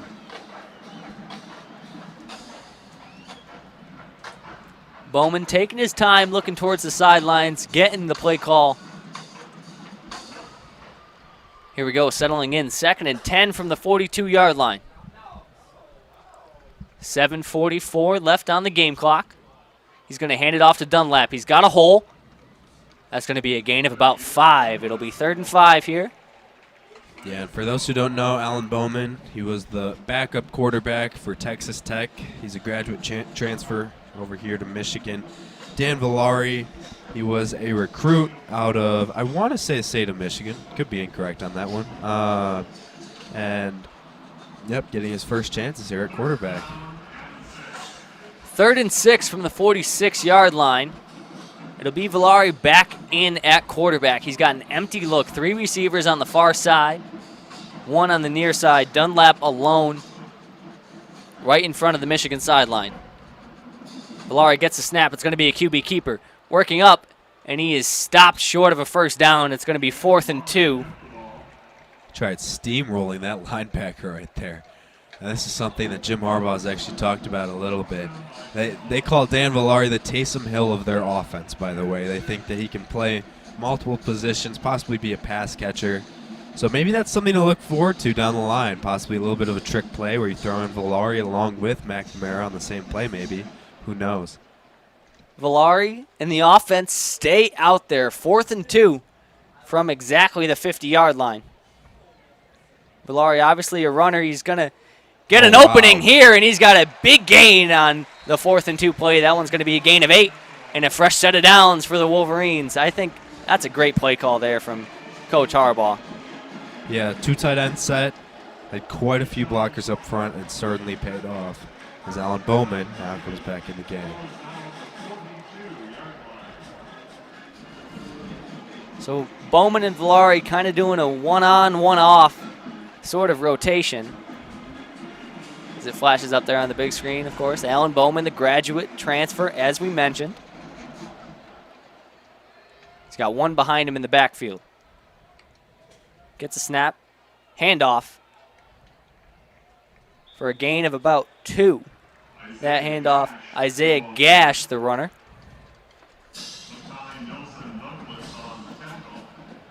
So Michigan now up to 10 different players to rush in this game. That is quite some stat. That is spreading the love. Shows you, the game script of what's been going on. They're just trying to waste the clock at this point. Just get a bunch of guys some carries. Bring in a new running back here, too, by the way. Joe Taylor, the new running back in the backfield, number 38. He's going to get his first carry. Dances around a little bit in the backfield and It's going to be wrapped up. No gain on the play. We're going to have a flag on this near sideline. Yeah, at this point, they might just be trying to break a record of how many guys with carries they can get here. We'll see what the call is on the field. Probably a holding. Isaiah Gash heading back out there. Oh, just kidding. It looks like they're talking to Harbaugh about either. Oh, there you go. It's going to be a neutral zone infraction on the defense. 5-yard penalty. It'll stay second down, but it will be a much more manageable 2nd and 3 rather than the 2nd and 8.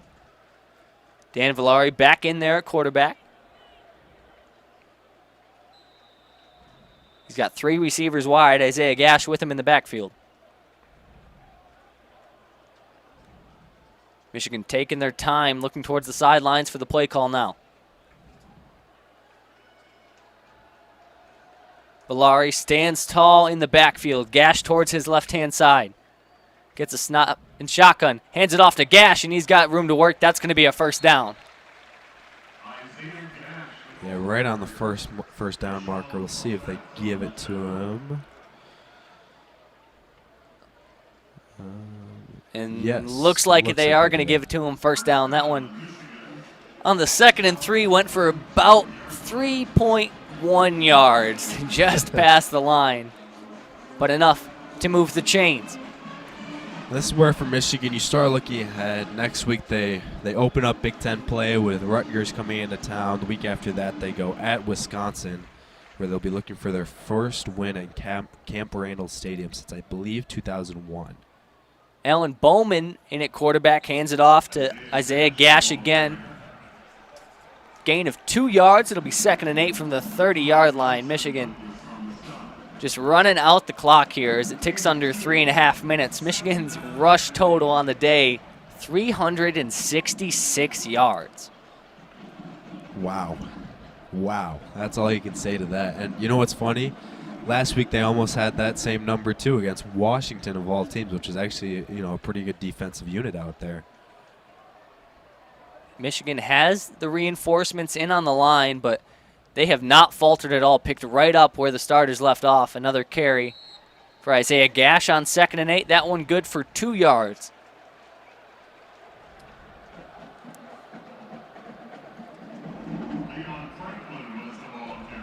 Correction, that was Leon Franklin on the carry, number 40. So Franklin will stay out there. It's 3rd and 6. I tell you what, with the way that Michigan's been running the ball this season, we could see them definitely reaching over 3,000 rushing yards as a team on the season. They came into this game 4th in the country in rushing yards offensively. Villari in the backfield. As Coach Harbaugh is going to quick run up and call timeout just as the play clock hits 0. Michigan had an interesting look there. They had 4 receivers on this near side, and the running back Franklin was also on Villari's right. It was hard shifting towards this near sideline. And I like seeing that out of Jim Harbaugh. I know this game is, way beyond reach, but he's going to still call this game, to the best that he can. And they clearly weren't set offensively there, or he didn't like the look that they had, decides to call the timeout. So here's a question, Charlie. What does Harbaugh need to do this year to keep his job? I mean, I think he has to do exactly what he's been doing so far in this season. I mean, he's been using his guys well. This team, we mentioned it a few times earlier in the broadcast, this team looks like a completely different animal than it has in years past. Not even just the overall skill of the players on the field, but just the passion that they play with. This team is locked in and bought into the culture that Coach Harbaugh has built in this program. Definitely, and I mean, listen, it's been a very hot topic with Michigan football. Certainly, national media has loved to talk about it. But I think personally, Jim Harbaugh does not have to do nearly as much as I know a lot of desperate Michigan fans want him to do. Listen, I think if the Wolverines can go 8-4 or 9-3, which I got to be honest, it definitely seems like they can with how this team has played so far this season, as well as how bad the rest of their schedule has looked. I mean, Wisconsin does not look like the same team after that Week 1 very disappointing showout against Penn State. Penn State has looked solid. We'll learn quite a bit today in that whiteout game they have at home against Auburn. But, Ohio State already has a loss on their schedule, So I could very well see this team reaching 9-3. I think they could possibly go 10-2. I know that's very, very optimistic, but I think with the way that they run the ball, it should work against most teams. Now, against the very best, we'll see, because teams like Wisconsin have very good defensive lines. Timeout wraps up, and it'll be 3rd and 6 for Dan Villari and the Michigan offense. They've got the same look, 4 receivers on this near side. Handoff up the middle. Villari keeps it himself, stays on his feet, and they're going to blow it dead. Looked like he went down 3 different times right there. Not sure about that decision, though, from Dan Villari, because he had 2, looked like he had both of the edge, or only actually, sorry, 1 edge rusher on the right side of the line. Got through unblocked. That's where you got to just hand it off to the running back. I know he was trying to make a play there. 4th and 12, the offense will stay out there on the field. Michigan going to give Villari a chance to make a play here. If Michigan gets this first down, it's likely we will not see Northern Illinois and Rocky Lombardi back out there on the field. And it looks like Michigan's just going to call a timeout again. The play clock again ran down to 1 second. Coach Harbaugh staying right on top of it, calling timeout.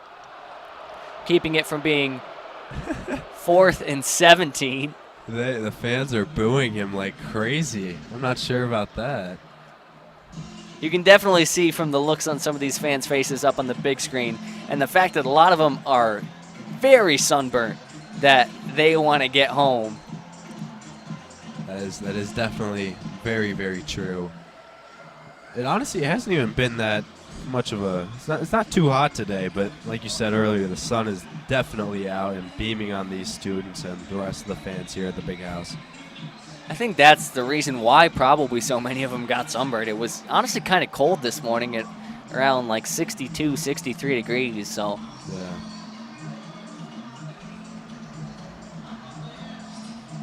Coach Harbaugh in the huddle with his team.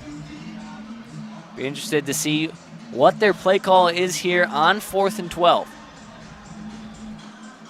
Definitely. And a very, very interesting day in general college football. Just a few quick score updates. Oklahoma continues to lead Nebraska by 7. There's a minute and 52 left in that game. Oklahoma does have the football, though. Indiana is up by just a point at the end of the 3rd quarter over Cincinnati. And Michigan State up by 3 points going into the 4th quarter, too. Some very, very interesting games. We'll get to see number 1 Alabama really getting their first, I would say, legitimate test of the year with number 11 Florida. Not that I'm saying that game's going to be close, but I do think that they'll be one of the better teams on their schedule. Ohio State will look to rebound by playing Tulsa today. They should definitely be able to do that. And then in the night games, we get to see Penn State in their classic whiteout. They're going to do that against Auburn, who, fun fact, this is just their 2nd game in Big Ten territory. Just their 2nd game traveling to the Big Ten in the history of the school. The only other time, I know this because I saw this on TV the other day, by the way, on College Game Day, was at Wisconsin, I believe in 1933. They do not like Big Ten country, I guess, or traveling up here. Yeah, it's been a few years, I guess. So here we go on 4th and Michigan, sending out quarterback Jesse Madden. So both Bowman and Villari seem to be done for the day. They both have their helmets off on the sideline. A minute 30 left on the clock. A first down would mean the end of Northern Illinois' offensive play today. 2 seconds left on the timeout, and now here we go. We have the signal from the referees, and we are good to go. 4th and 12. Madden gets a snap. He's going to hand it off up the middle, and that is going to do it for the Michigan offense today. The handoff into the hands of Isaiah Gash. And so the Michigan defense will head out onto the field, and Rocky Lombardi and the Northern Illinois Huskies are going to take one last shot to try to put some more points on the board and close this gap a little bit.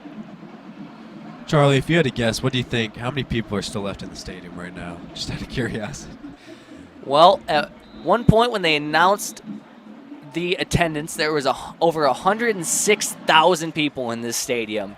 Now I would say that number is less than 3,000 fans filing out. The Michigan student section still very full, but other than that, everyone's kind of head home. Rocky Lombardi's first pass caught for a gain of 7 yards, but ball stays in bounds, so the clock will continue to run. Yeah, it's interesting that Rocky Lombardi's still in here. You really would have thought that they would have brought in Ethan Hampton or another backup QB just to get some reps in for those guys, but clearly they're trying to figure things out with Lombardi, which is, I guess fair. 2nd and 3 from the 38-yard line. The clock now under a minute left to play. Lombardi hands it off towards Collins, and he is just swallowed right up in the backfield. That if there is a gain, it's going to be of about half a yard. They're going to give him a full yard. It'll be 3rd and 2 with 30 seconds left to play here. That should do it. Looks like the Northern Illinois coaches are coming out. The Michigan sideline's a little confused, but there we go. There goes Jim. That will do it.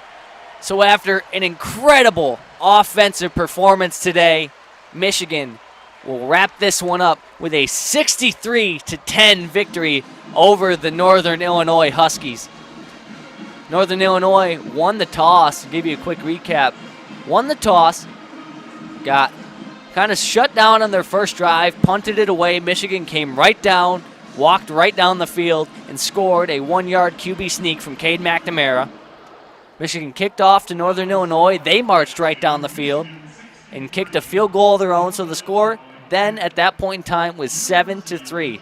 Michigan then went on to score and score and score all the way through the rest of the game. Michigan scored what looks like, do the quick math here, 56 unanswered points until Northern Illinois eventually put one in the end zone. Michigan goes scoreless in the fourth quarter and still won by 53, just to show you how impressive those first few quarters were. Yeah, and I think this was a great game for the Wolverines all around. Definitely builds a lot of confidence. Offensively, like I said, they looked pretty balanced, I would say, at least when they had their first team guys in. Cade McNamara, like we said, goes 8 for 11, 191 yards and a touchdown. His QBR today, by the way, was 248.6, mainly because of that 70-something yard touchdown to Cornelius Johnson. Blake Corum has himself another 100-plus yards rushing day. It looks like he might be the lead rusher in the Big Ten this year. I don't think that's that bold of a prediction to make at this point. And then Donovan Edwards had quite a few carries, 86 yards on 8 attempts, mainly because of the 58-yard run that he had for the touchdown in the third quarter. But yeah, listen, offensively, they looked great. They showed encouraging signs that they can actually pass the ball, which I know is a big question mark. And I think defensively, there's always been a lot of questions so far at the start of this season. When you implement a new scheme with Mike McDonald, they've looked great. Now, have they played great offenses yet? I'm not sure. We'll have to wait and see. Those questions will be answered later once they start playing some pretty good Big Ten teams. But no, they've done their job defensively speaking. Offensively, they've looked pretty solid. So encouraging signs for the Wolverines through the first 3 games of the season.